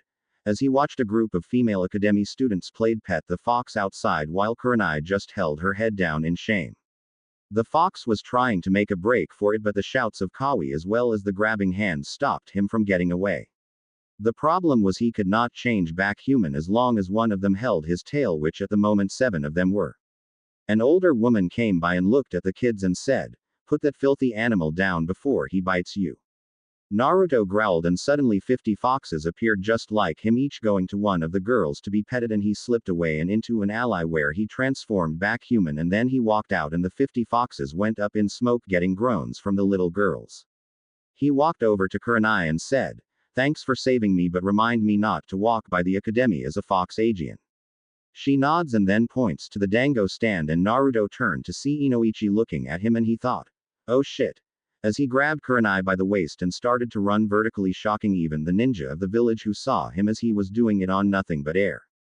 Kakashi slowly raised his headband and said, I have got to learn that.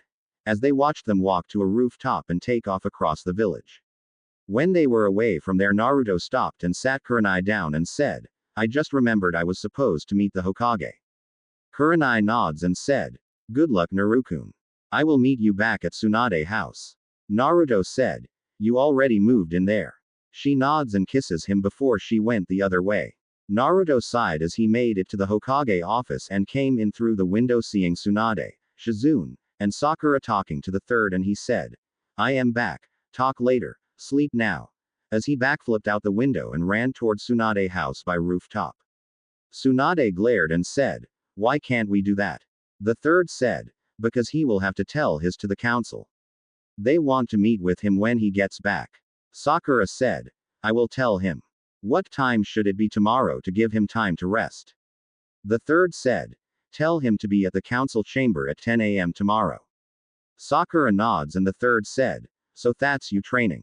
I must say I was impressed with what Kakashi told me this morning about Sasuke, and now you, if Naruto is even half as good as I suspect, then the next Sannin could be following my Team 7. You're all dismissed. Tsunade said. Let's go home. I need a drink. As they all left, Naruto had made his way toward Tsunade's house but stopped and decided to make a stop elsewhere for the day. He sighed before closing his eyes, sending his senses out, and after several minutes of looking he found who he was looking for. Turning toward the person, he went toward the person. About 20 minutes later he landed in a clearing and said, I came to talk. I know this is Anbu training ground, but I have something to discuss with a member who is here. He held out his hands on either side of him and said, Mokuden. Growth. And the grass grew and changed into vines that continued to climb and change into 2 chairs made out of vines, and he set his weapons on the ground as well as taking his cloak off and setting them on the ground in a pile and sat down waiting. About 3 minutes later a figure appeared in a bear mask and asked, how did you do that and why are you here? Naruto said, a side effect of the Kyuubi once being sealed in me is that I can now control every element including subs like wood and ice. I came to talk to the only other person I have knowledge of that can use the Shodime's bloodline. I know 2 jutsu of wood manipulation. I am wanting to ask to trade those 2 an AA rank wind jutsu I created in exchange for 2 wood jutsu and 1 earth jutsu.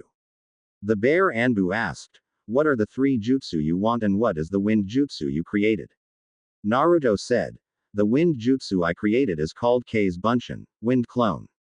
No one has ever figured out how to make a wind clone work before, but I have.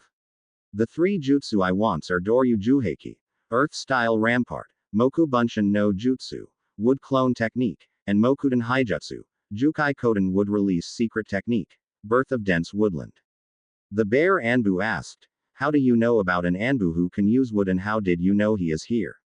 Also, why do you want those 3 techniques? Naruto said, I ran across some information while I was traveling about Orochimaru. I plan to give the Hokage a full report on it along with the council tomorrow when I am debriefed from my training mission. I had heard rumors of his experiments to implant the Shodime's bloodline into infants and only one known survivor. Since I have been trained to use all the elements now, I can detect the elemental affinities of anyone within a mile of me, and I used my knowledge of wood manipulation to track the member down. I know he is in the area here, but I am not a perfect tracker at doing this yet. As for why I want those 3 techniques. The first one is part of a bet I have with Tsunade. Before the council tried to make that move several months back, Tsunade had made a bet with me to allow the Hokage to retire and she takes over. I had to learn 5 techniques before the Chunin exams. I have learned 4 of them, and with my use of Kajibunshins I can learn nearly any jutsu in a fraction of the time, so all I need are the hand signs and I can figure the rest out myself on that one.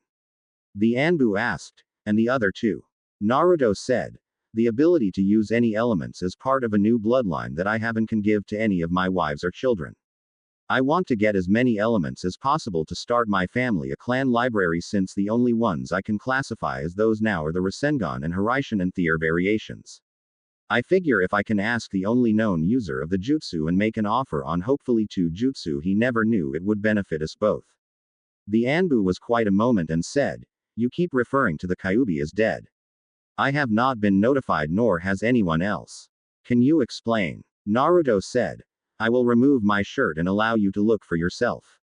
The day Mizuki attacked me and Sakura and he used the poison dagger on me that was specifically made to kill a Jinchuriki, I did die. For about 30 seconds I was dead until Sakura was able to revive me. During the time I was dead the seal finished its job and killed the Kyuubi, however. The Anbu asked, however what? Naruto said, my bloodline, the Rinnegan, allows to summon and turn my body into any summon creature I kill. As such I can call on both Kyuubi and Nibi now along with bees, meaning even though the demon is dead and I don't have to worry about it taking over me any longer, I can still summon its power to aid me in battle should I need it. The Anbu was stunned and after a few moments of silence he said, I am sorry but I am afraid that member will not be able to trade without the Hokage's permission since you are still a genin. Naruto said, I know.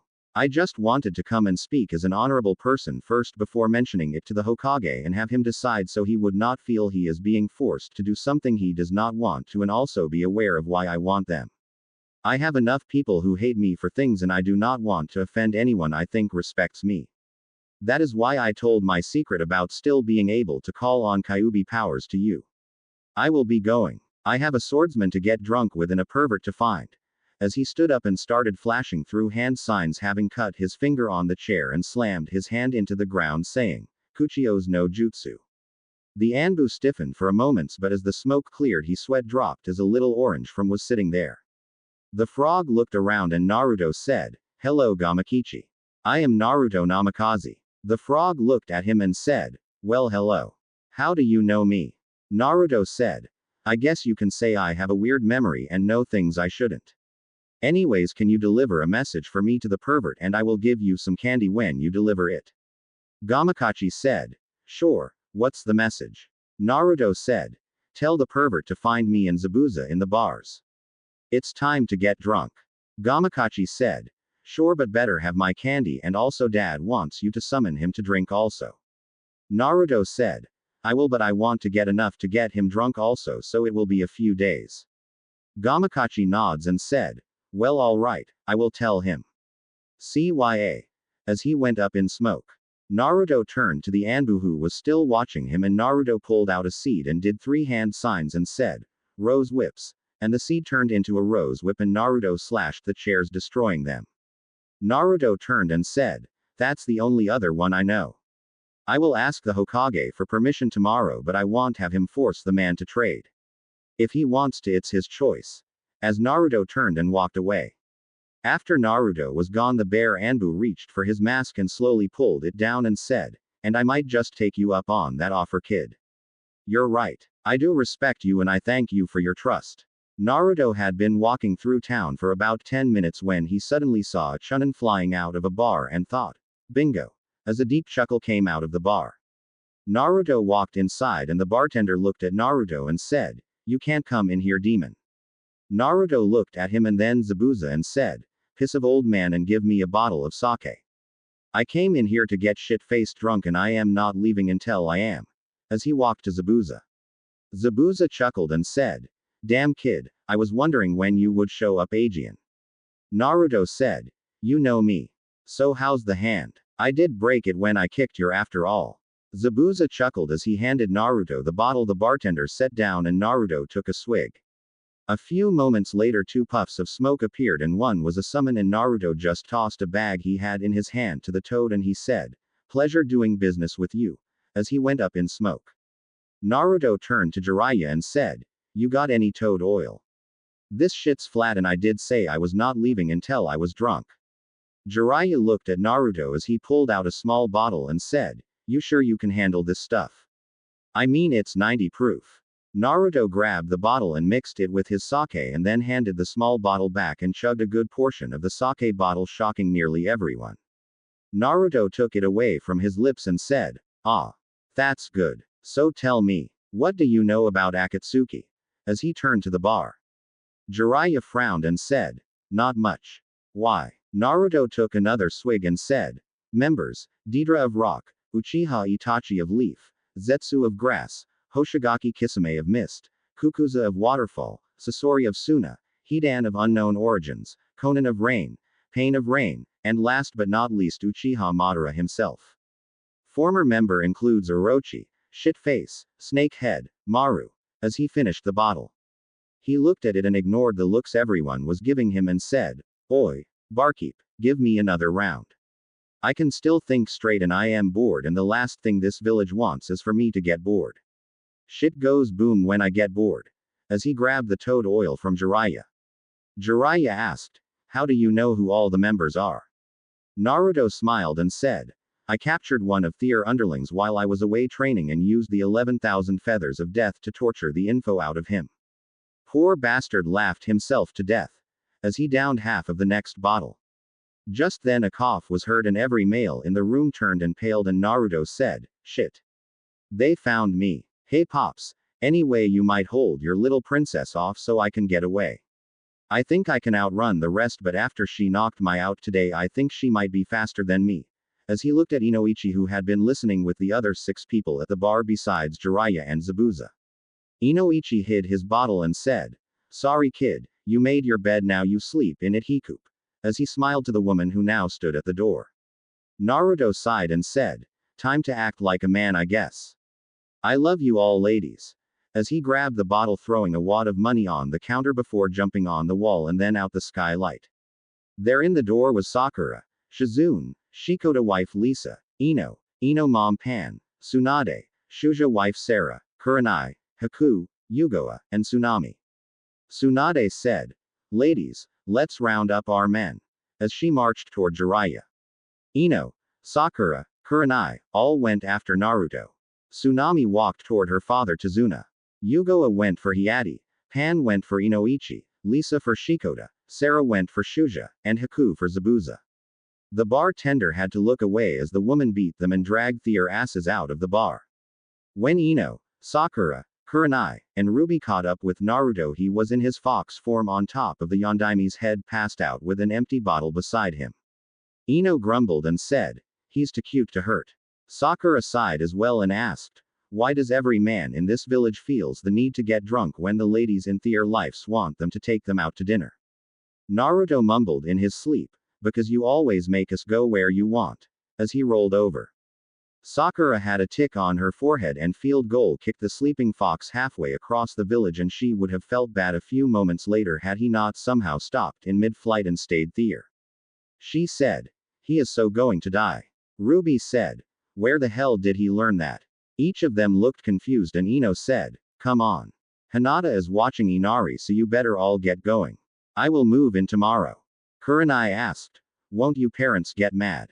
Ino said, no, I will just tell them either let me move in where I want or I won't come home till I am pregnant. Either way they will want to get rid of me.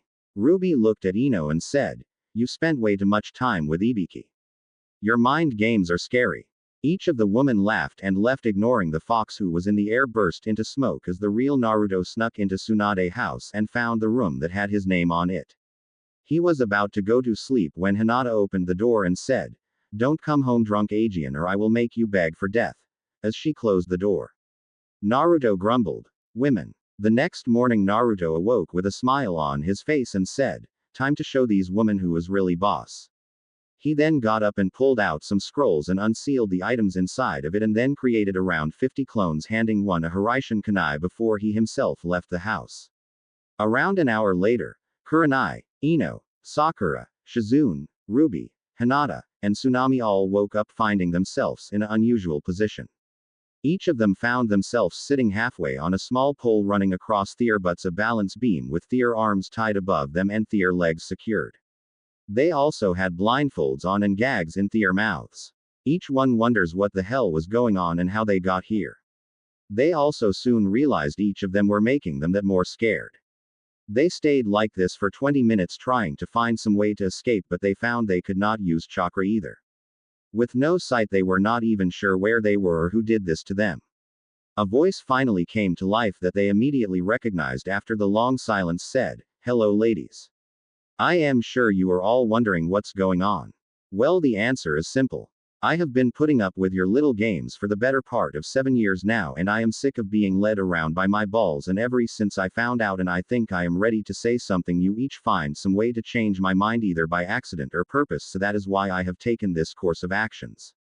As Naruto walked around the women who were all in a circle around the room facing away from each other so they can't tell what's happening if their blindfolds accidentally come off. Naruto said as he continued to walk until he was in front of Tsunami. Now I know Tsunami her is wondering why she is involved, and the answer is simple.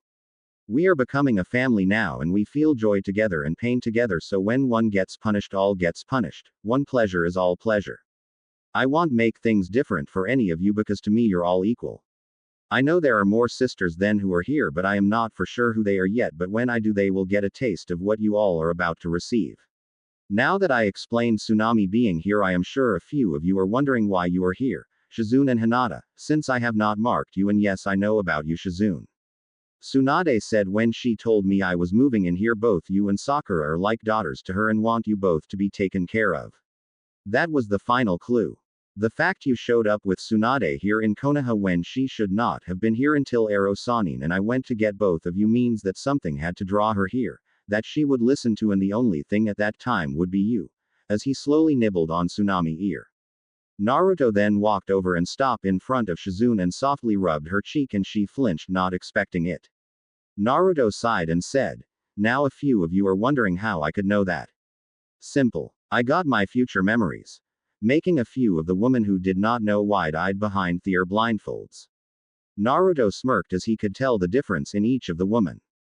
Oh yes, he was enjoying this. He continued. Yes. I remember being the loudmouth idiot who screamed I am going to be Hokage after painting the Hokage monument or the other idiotic things I did. Now here is where we get to the root of the problem. You all have done a fantastic job of making me stronger, smarter and all around a better person, but as you may or may not have heard, when I mastered my bloodline I got a few personalities quirks from the 5 figures. From the monk I got a little perversion, as Kurenai can tell you all about. Making said woman blush. Naruto said, another one of my little quirks I got was from the fox who trained me in genjutsu, was to notice things hidden in plain view, which explains why I figured out Hinata was a sister by noticing the seal I created on her. The smell of Kurenai when I met her in Wave was the same as Ino and Sakura after they admitted I passed their test, which I would never have noticed before this. Now from my Kenjutsu master I learned the most, I think, and took most of his personality besides my future self, and that was to remain calm in any situation including battle. If you notice I never yell anymore and act laid back. That is the personality quirk I got from him. The last one I got was my don't give a shit attitude you all saw a part of yesterday when I got drunk. When I am worried about something, this attitude comes out and it's a way for me to handle things. He's also the one who turned my more sadistic side into my normal life. Now those 5 personalities plus the one you helped to create by changing my life for the better has created me. A new Naruto. I can't be the person you all knew from the future. I can't be someone you each want to mold into a perfect man. I have my flaws, both good and bad.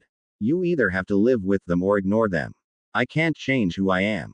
He let the words sink in a few moments and said as he walked in front of Ruby, now it's time to explain why I am a little pissed at each of you by playing me as a puppet. I will start off with you, Ruby. I noticed something about the members of the sisterhood here. They are all women I at one time thought of as a possible lover in my future life. I think you purposely took the ones I had thought the most about and made them sisters. I will admit I did think of Tsunami a few times amongst others and all, but I never acted on it or with any of the women for that matter. I was too much of a coward in my future life to let my emotions to come out. You chose them because you knew they would have an easier time changing me than others would, as he kissed her lips lightly. He then walked in front of Ino and said, now you Ino. You like to play with my mind and have me jump through hurdles to your little test and traps. You knew yesterday your dad was in the shop. I noticed that when I fixed that hole it was to perfectly shaped to allow your entire bed to fall through safely. You had me set up so your dad would notice we were having so you could move out without throwing up a fight. I bet you had some way to make that bed fall exactly as you finished. You used me as a means to an end. You will get yours in the end.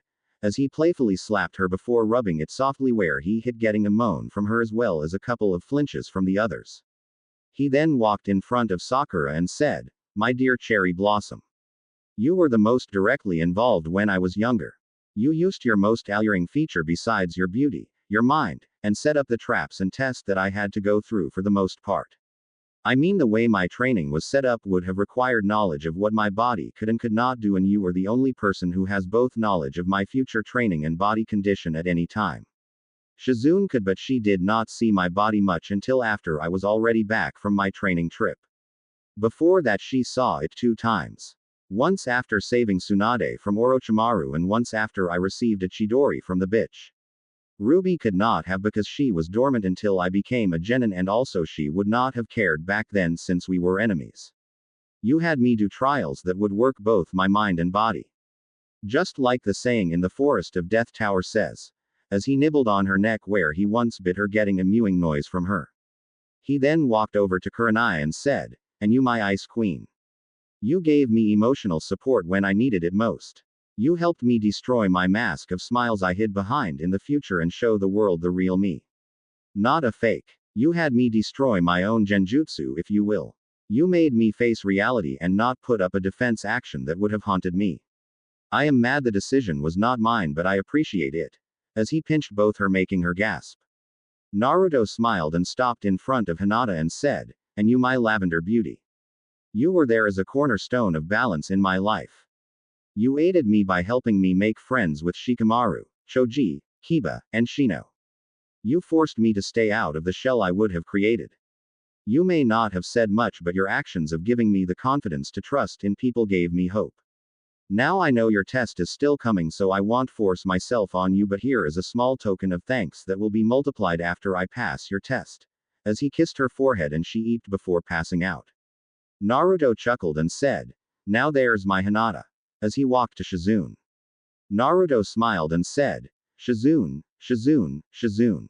Whereas Sakura action worked mostly on my physical well-being, Kurenai on emotional, Hinata on social, Ruby on, and Ino on intellectual evasion, you helped me by mental conditioning. You gave me the books to follow through on things I was wrongfully denied. For that I thank you, and just like Hinata, I await your test when you're ready." As he kissed her cheek.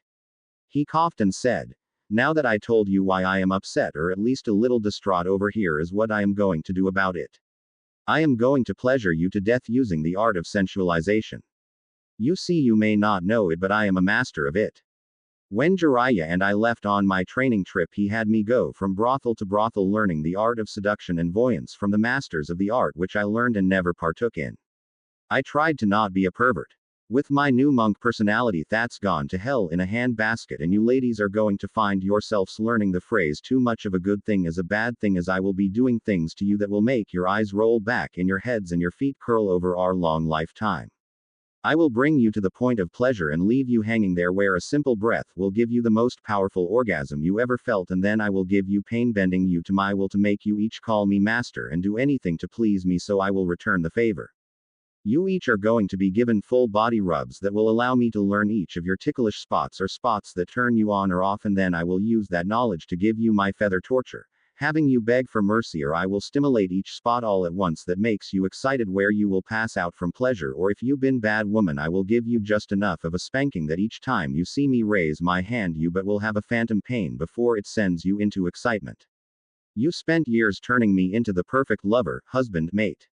Now I will take years returning the favor and rewarding you all for the hard work tenfold starting today.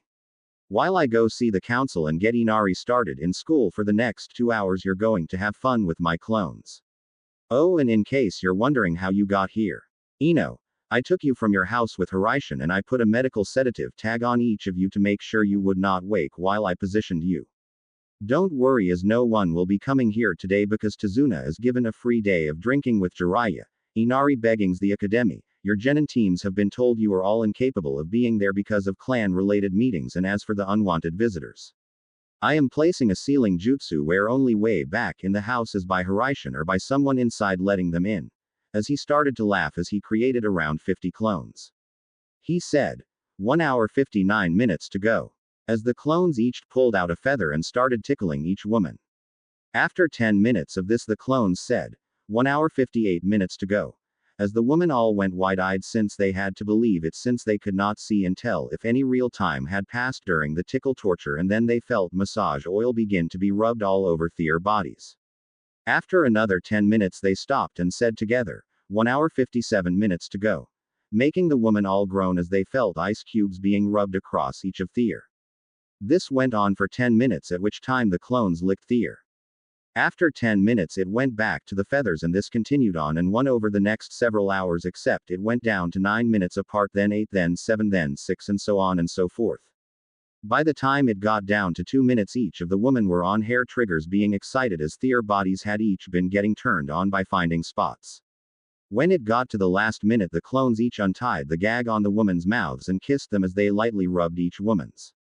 That one touch sent each of them into an orgasm, and they came hard. As they finally came off of the high they just had, the clones cut them free and took each to a room, and Ino found her stuff moved into a room already and put up. Most of them fell asleep while Ruby thought, "You will pay, Kit. You will pay. You will not beat me this way." With a smile on her face as rubbed her trying to get off Aegean.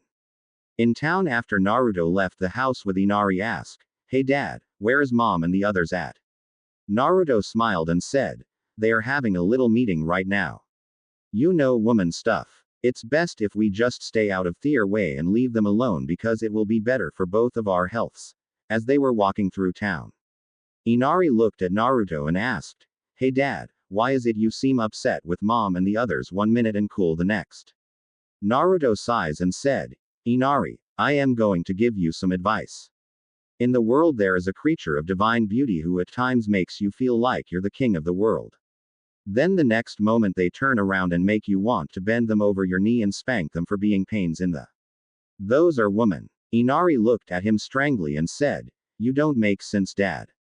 If mom and the others are that bad, then why do you love them?" Naruto smiled and said, "Like I said, when you find the right ones, they make you feel like the king of the world.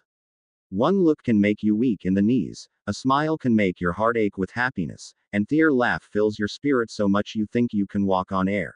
As he starts walking up off the ground, making Inari wide-eyed before he falls back to the ground after a few steps. Inari was wide-eyed and said, "That was awesome. How did you do it?" Naruto said, "I will teach you when you're older. Come on." As he continued to walk, Inari asked after a few minutes, "How do you know when you find the right woman? I mean, how did you and mom really decide to you want to be together as well as the others? I mean, you all seem to be so different and so many of you. Mom had guys hit on her in wave all the time but she ignored them. Why were you different?" Naruto was quite a moment and said, "When you find someone you feel you would do anything for to make happy, but one also can make you so pissed off that you just want to pull your hair out. That usually is the one who you like. It varies from person to person and I could be wrong, so just follow your heart.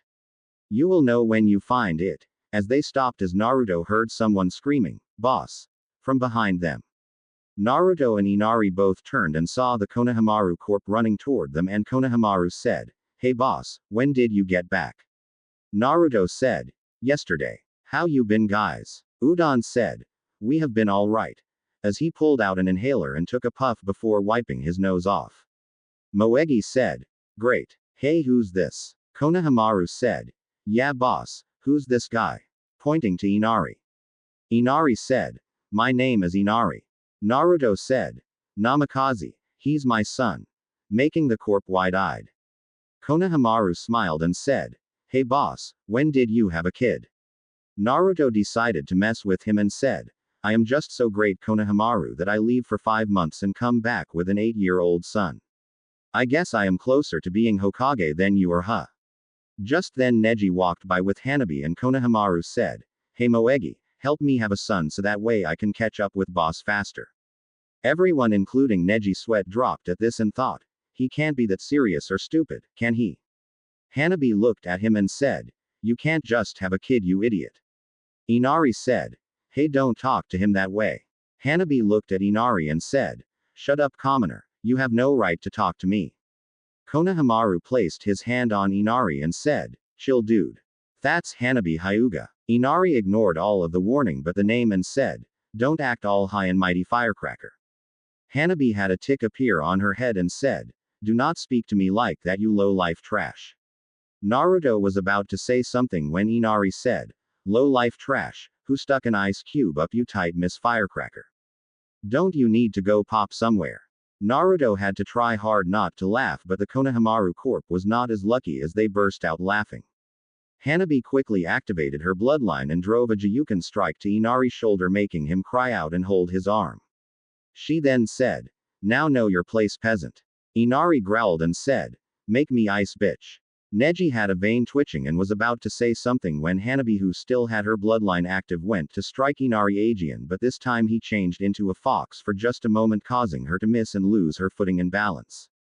Inari then turned back human and put his arm around Hanabi's back under her arms, pulling her down as he raised his hand up and brought it back down, slapping her right across both of her cheeks as she was now positioned on his knee.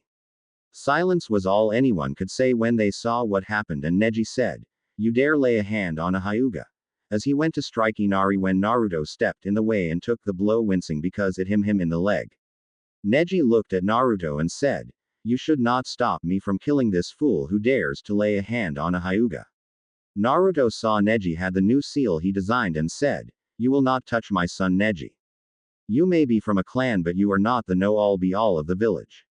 Your little princess here may have had her slap, but she did strike at him 2 times before he took action. As for her being pissed, she insulted someone who was having a private conversation which did not involve her. If anyone should be upset, it should be them. Pointing to the 4 kids behind him. Neji said, "Do not presume to be my better. You are just a commoner who gets respect for who his father was. You are insignificant." Naruto thought, "That's it. Time to set you in your place, Neji." And said, "And you are not. Tell me, what have you done to prove you are my better? I mean, you rely on your clan name when the fact is I can beat you anytime, any place." Neji said, "No one can beat a Hyuga." Just then a few older classmen came by and saw Hanabi, who was holding her butt looking at Inari with hate, and said, "Well, look, the little blind girl is showing us her is so tight from being a snob that it actually hurts today." Seeing Hanabi rubbing her butt cheeks. The boys with him snickered, and Inari said, "Don't talk that way about her." Making everyone look at him. Naruto thought, "Inari, what are you doing? Picking a fight with everyone, or?" The older classman said, "What are you, her boyfriend? Why would you stand up for her when it looks like she wants to kill you?" Inari said, "I just don't like people getting made fun of. She's also not blind. Her eyes are perfect." Trying to sound like she could see normal, however, the blush on Hanabi's cheeks might mean she thought he meant differently. The older boys said, "Whatever," and took off for the academy, not wanting to mess with Naruto or Neji since both had ninja Hayate on, who also gave them the death glare. Naruto smiled and saw that Neji still had not taken his eyes off of him even when he gave the older academy students a death glare, and said, "See, Neji, you wanted to kill him a moment ago and now he does a better job defending her than you do. Perhaps your fate is not to protect her but to learn fate is not predetermined. Even a caged bird tries to be free sometimes." As he grabbed Inari and started to walk away. Neji said, "10 a.m. tomorrow, training ground 13. Naruto stopped and said, "Any rules?" Neji said, "I will have my sensei be referee. He will make the rules himself then and be prepared to lose." Naruto said, "Oh, I won't lose, look at my leg where you hit." Neji and Hanabi both used their bloodlines and both were shocked to see the chakra point opened back up. Neji said, "Nice trick, but it won't save you. You are fated to lose." Naruto said, "Are you that stupid? Fate is not real. If you are going to give me the whole my father was traded for my uncle's life story, shove it. I know all about it. In fact, I already changed your fate by allowing that seal there you now wear to be given to your clan, so the only reason you don't fear your own death by your clan is because of me, once caged bird." As he walked away, leaving 2 shocked Hyuga who were pissed. Not many can claim to piss and shock a Hyuga at the same time and live. Just then a water balloon hit Neji in the head, causing him to look around, and all Neji saw was some smoke rising from atop a building behind him, making him wonder what that was and who. Naruto snickered to himself as he saw the ever stone-faced Neji ready to kill and thought, "Soon Neji, I will remove that stick." As they got to the academy, the Konohamaru Corp all ran ahead and into class, and Naruto saw Iruka getting ready to go in and said, "Hey Iruka-sensei," making the man stop. Just then Hanabi walked by, shooting a glare at Inari as she walked in, and Neji shot one at Naruto before he turned and left. Iruka chuckled seeing this and said, "Still causing trouble, I see, Naruto. I take it you're the reason Neji was wet." Naruto said, "Something like that. Anyways, I came here today to get my son here enrolled at the academy. The girls and I have gotten him caught up on most of the actual application of being a ninja, but he's still a little behind on theory." Iruka said, "Son, how can you have a son, Naruto, and what girls?" Naruto said, "Well, you see, it's like this. You know how I get to start a clan since my father was Hokage, right?" Iruka nods slowly, still can't believe he did not figure that out himself, and Naruto said, "Well, I got several women who want to help me with it, and one of them is Inari mom. As far as I am concerned, they are already my wives, since most of them I have already given one of my bloodlines to them, including Inari here. I am just waiting until I actually make Junin before doing the actual marriage though. That way I can be more financially stable as well as skilled to be a clan head, since several of the women outrank me currently. I don't want them pulling the rank card on me either." Iruka said, "Well, I am glad for you and I wish I had time to talk more, but I have a class." "How old is he and what's his name?" Inari said, "My name is Inari Namikaze and I am 8. looking and making sure it was right to use the name with Naruto, who smiles and nods. Iruka said. Then you would be in my class with the Konohamaru Corp and Hanabi. Inari smiled and Naruto said, Iruka, can I speak to you privately a moment? Iruka nods, hearing the concern in Naruto's voice, and said, Inari, go ahead inside to room 301 at the top of the stairs and find an empty seat. I will be there momentarily. Inari walks in and follows the numbers as he goes up the stairs. Once he's gone, Iruka asked, What's wrong, Naruto? Naruto looked around and reached into his pocket and said, Listen. People may try and use Inari to get to me since not everyone is happy about who and what I am or used to be. I also have people who want to take what I used to have and use it for a lot of trouble. I will explain more when we got time, but there's a chance Uchiha Itachi or Orochimaru might try and get to him while he's away from me and the girls to use against me. Can you keep an eye on him for me while he's here?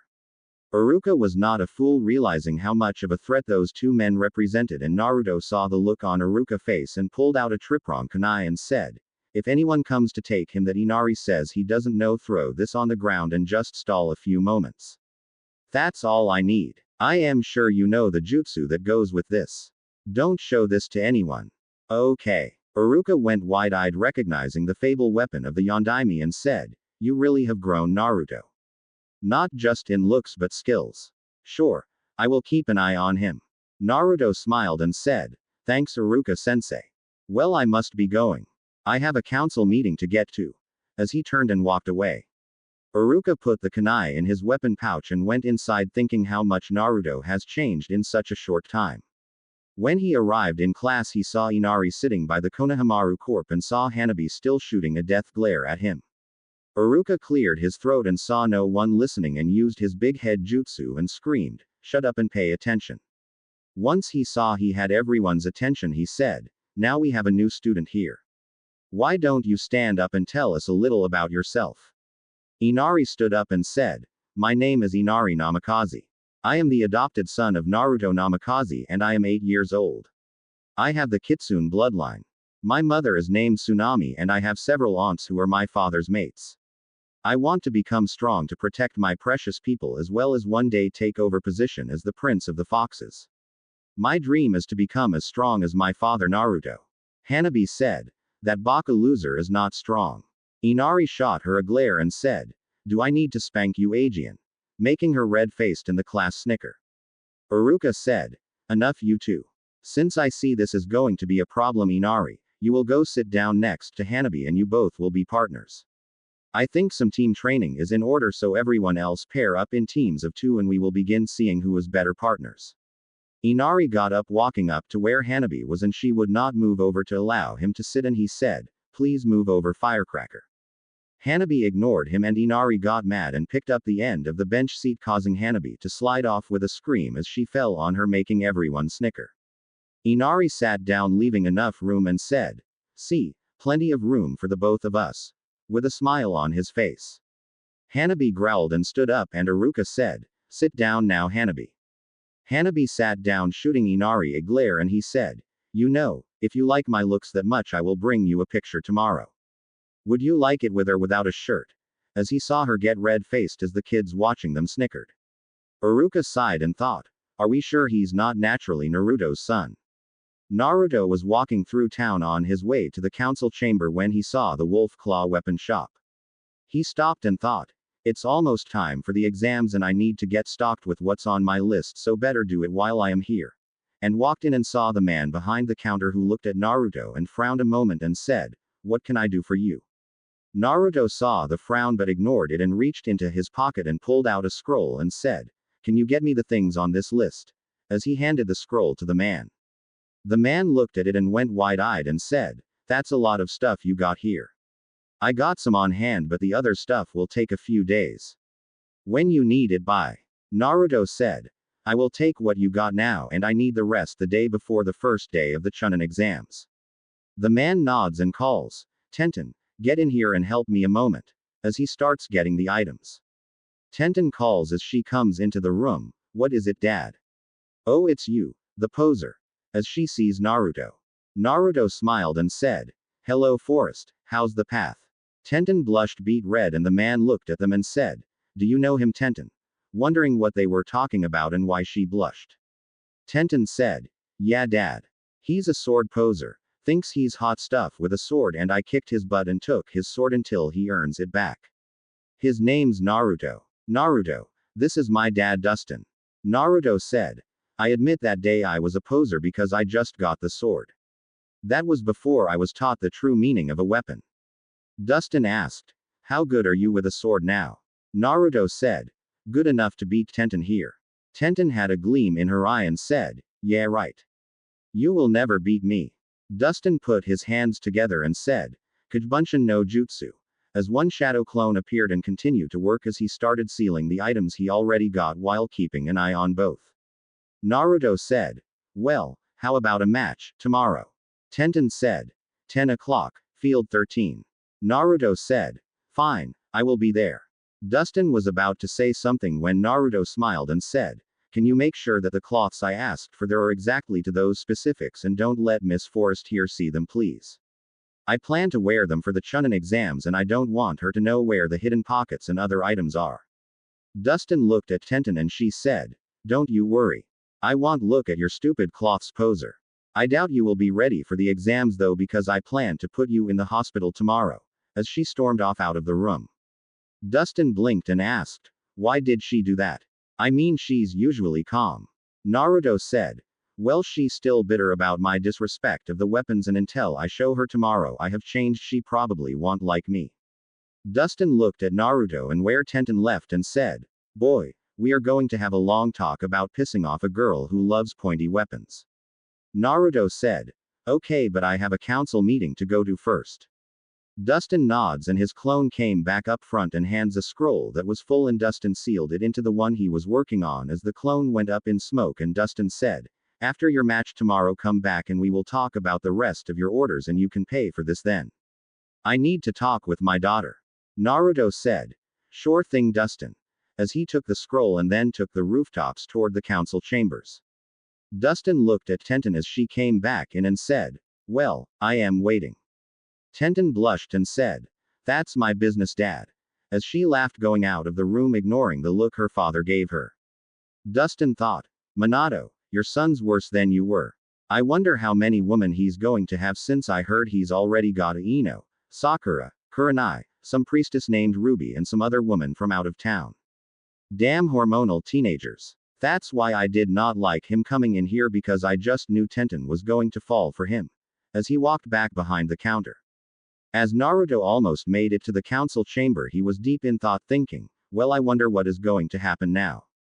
I mean, with the changes that have already been made, if things will go diff. He was cut off from his thoughts when a green blur collided with him and Naruto fell to the ground and looked up seeing Lee on the ground by him who stood up helping Naruto up and said, "I am sorry, Naruto-kun. I was looking for Guy-sensei. We were supposed to be practicing today."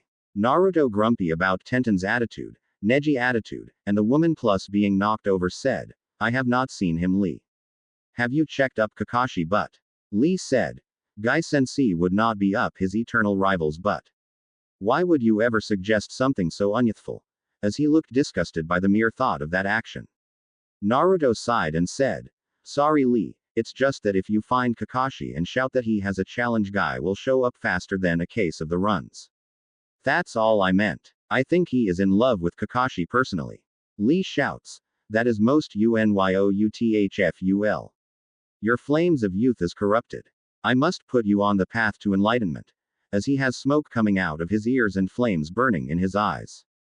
Naruto ignored his shouts for the most part and said, "The only path to enlightenment I want travels south from the Twin Mountains across the Flawless Valley with a single crater and through the small forest to the fork in the road. That is the road of life after all." Lee looked confused and Naruto sighed again as he reached into his weapon pouch and pulled out a copy of Ika Ika Paradise Illustrated he found when he was packing Ino room earlier that morning and flipped a few pages and turned it and said, "Here's some visual aid. Showing a woman laying on a bedspread eagle with a come and get me grin on her face." Lee's eyes got wide as his brain started to shut down and screamed, "You are so unyoutful. I must clean this perversion out of you, for you shall taint all that is youthful." Naruto thought, "This boy needs to get laid." and said, "No, you need to go out and find a girlfriend and get laid," as he walked away ignoring Lee's rants of flames of youth and unyouthful comments. Naruto walked inside the council chamber and all talking stopped and Inoichi said, "You're early." Naruto said, "I know, but I thought the Hokage might have been here already as I figured this will take a long time. I must also apologize to Hyuga-sama about an incident earlier today." Hiyashi asked, "To what are you referring to?" Naruto said, "My adopted son Inari was having a conversation with Konohamaru Saratobi when your daughter Hanabi and her guard for the day Neji were walking by when Konohamaru said something stupid to one of his friends. Hanabi retorted by calling him stupid and Inari defended Konohamaru, and after several exchanging of words involving social stature and blocks of ice in unusual places between them, Hanabi closed off one of his chakra points in his shoulder and Inari got mad and insulted her Aegean after that, and she went to strike him Aegean, but he used the bloodline I gave him to change into a fox for a moment and then changed back human, but Hanabi was off balance by his change and he capitalized on it and bent her over his knee and spanked her once. Neji went to strike him for it, but I took the blow and warned him not to try it Aegean. My son should not have slapped your daughter, and for that I wish to make a formal apology." Each of the clan heads except Hiyashi, who seemed to be in thought, were having trouble to keep from snickering at the mental image. Hiyashi looked at him a moment and said, "No need. I believe that this will make an excellent example for Hanabi in the future to not only not underestimate her opponent but also that she should hold her tongue. I will also talk to Neji about his role in this. He should have prevented this from advancing to the point Hanabi put herself in danger."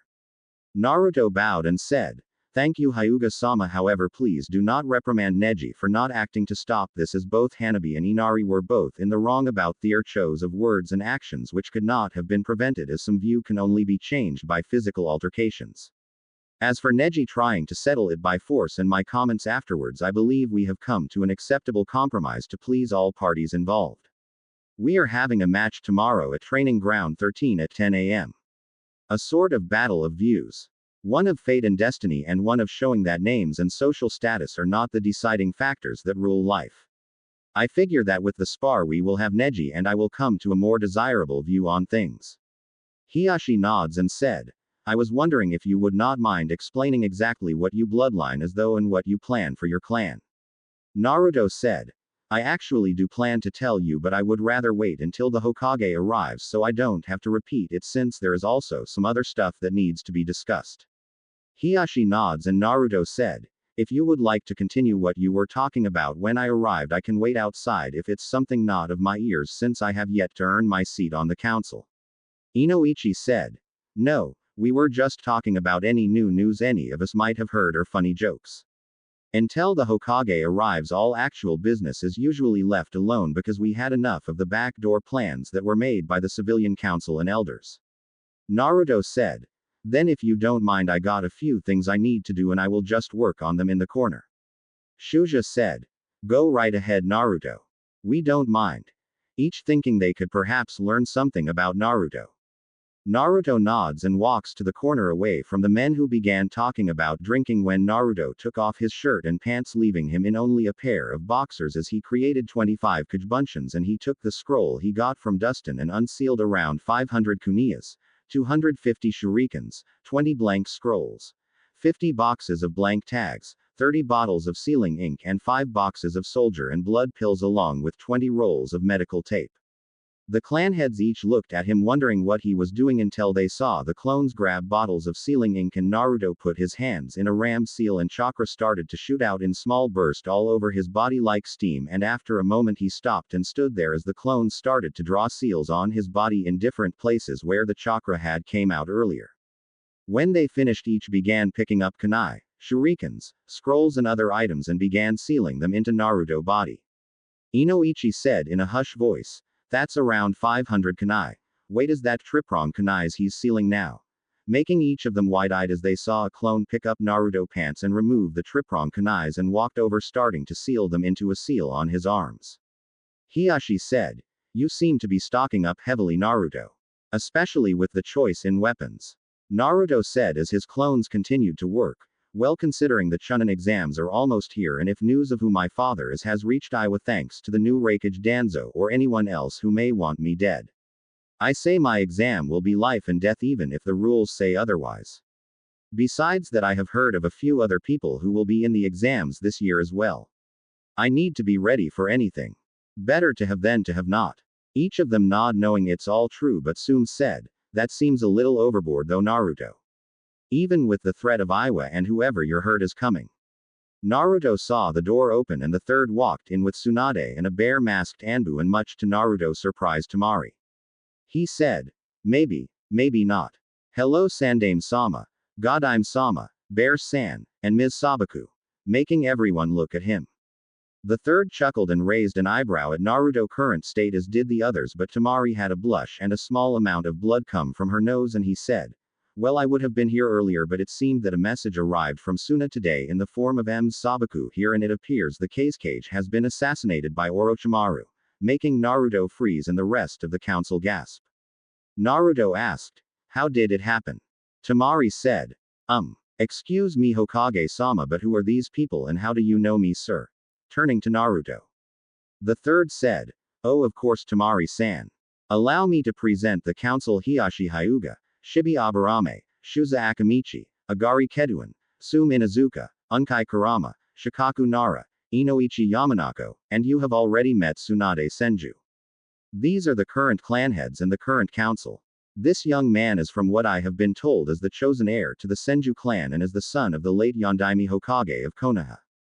The founder of the new clan Namikaze, Naruto Uzumaki Namikaze. Each council member bowed when their name was called, and Naruto bowed also and said, it's a pleasure to meet you, Ms. Sabaku. As for your question of how I know of you, you're in the bingo book along with your siblings. I merely remember reading about you and them and remembered your face. That is all. Tamari sighed and said, yes. I suppose that is reasonable considering. If you are the Namikaze clan head, then this is for you. As she pulled out a scroll and handed it to Naruto. Tamari said, I was told to have you read that after the Hokage reads the scroll, the council of Suna sent for them because of the recent events. As she bowed. The third said, yes, now let's get this taken care of so we can continue on with business. Now allow me to read the scroll the council of Suna has sent. To the leaders of Konoha. On the 1st of this month, our Kazekage was assassinated in his office by the S-class Nukenin Orochimaru, with his secretary walking back in when his snake summon finished retracting from the neck of the Kazekage. He came to our village as the Shadaime Otokage of the new sound village that has been built in Rice Country. We were in talks to discuss a new alliance since our village has been having troubles as of lately because of the Wind Lord sending most of our missions to your village, weakening our economy and forcing us to make harder decisions that weakened our position. With the loss of our village leader and the economic problem, we wish to form a new alliance with your village in hopes of having your village support us in our time of need. Our representative has the actual proposal we wish to offer as well as the terms that we hope you will accept. We have already selected the Godime Kazekage named Baki. If you accept the offer, we will honor our end of the deal first hand, as you can see listed in the offer.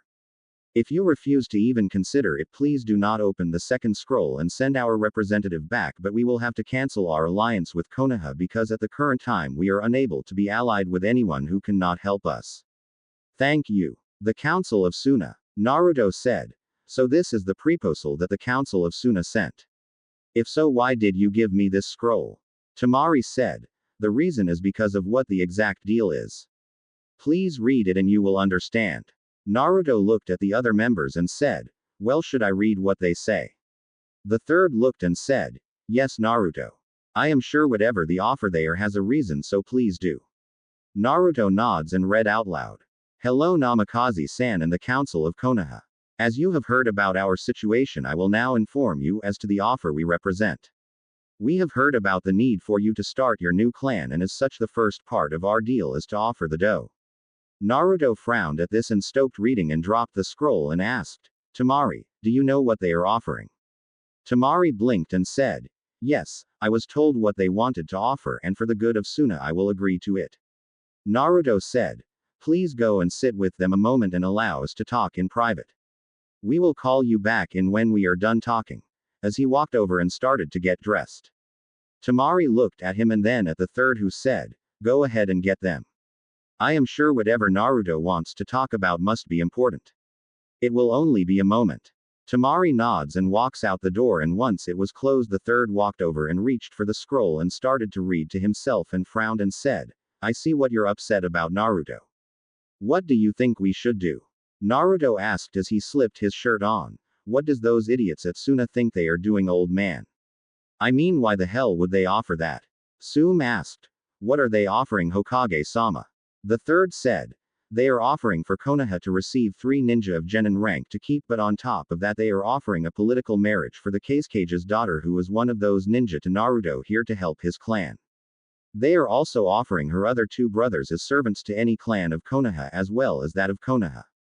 The thing is that one of her brothers is also a Jinchuriki, and if it is to make the deal go through, they can go to 3 different clans, with the only guaranteed going to the Namikaze clan in the form of the eldest child Tamari.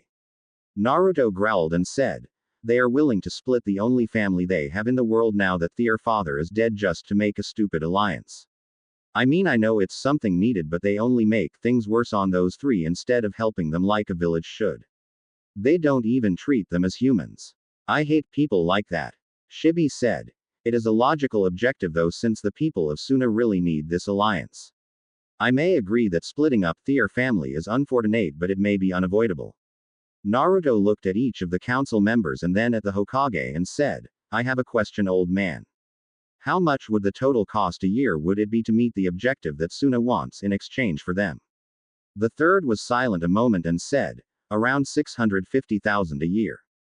Why? Naruto frowned and said, I see. Unkai Kurama. Unkai blinked and said, yes. Naruto said, does your clan member Yakumo still suffer from her problem?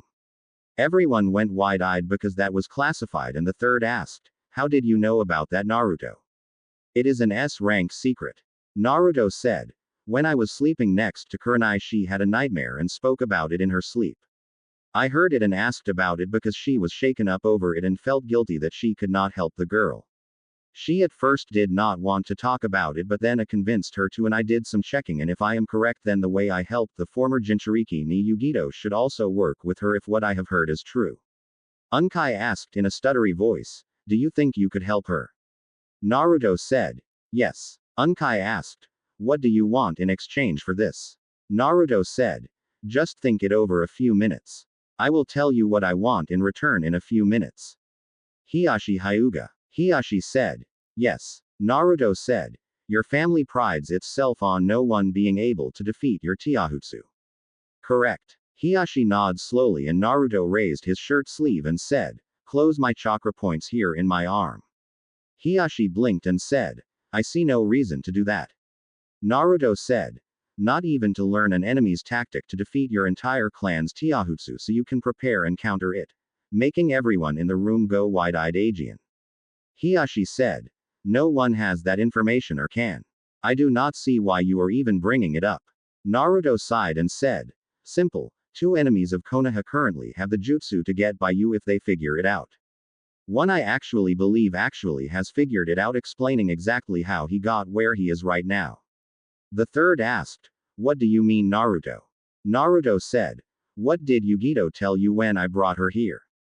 The third said, she told me she was being attacked by Root and that you came and killed them and then killed the Nibi and that Danzo the new Raikage. Why? Naruto said, when I was fighting some of the Root members, one of them used a technique I was just about to demonstrate to Hiashi to deflect my attack. I realized that it would completely eliminate the Hyuga fighting ability, making their fighting style nothing but a slap instead of closing chakra points, as everyone digest the information they just received. Hiashi went wide-eyed when he realized what that meant and said, so you're saying they can deflect chakra strikes? Naruto said, yes, and if this is known to all members of Root, then Danzo must have used this knowledge to help him secure the support of some people in Cloud, since they still want your family's bloodline. It is my belief that within a possible year Cloud could try another attempt for your bloodline. From what I know, they don't know about the new seal my family gave yours.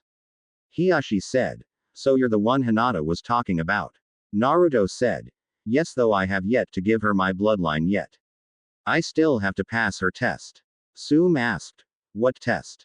Naruto said, I will explain that in a little bit after we finish discussing the matter at hand. Now I have already figured out the secret of how the root members did it when I was fighting them, and I can do it without any trouble. So if you would like to see if it is a threat to your family, please feel free to strike anywhere you want. As he stood with his arms opened wide, allowing a free shot, Hiashi slowly got up, activating his bloodline, and sent on to Naruto's shoulder and gasped and said, "Impossible," as he went for another and another. After the 20th one, he stopped and said, "How is this possible?" Naruto said, "So I was right. That would drastically hurt your family fighting, and since most Hyugas rely on that style of fighting and don't learn any other jutsu," Hiashi said, "then they could slaughter my family and we could not do more than annoy them." Naruto nods and said, "Now here is what I was getting at. I will tell you how I did that, and in response I want your sponsorship." Hiashi asked, "What kind of sponsorship?"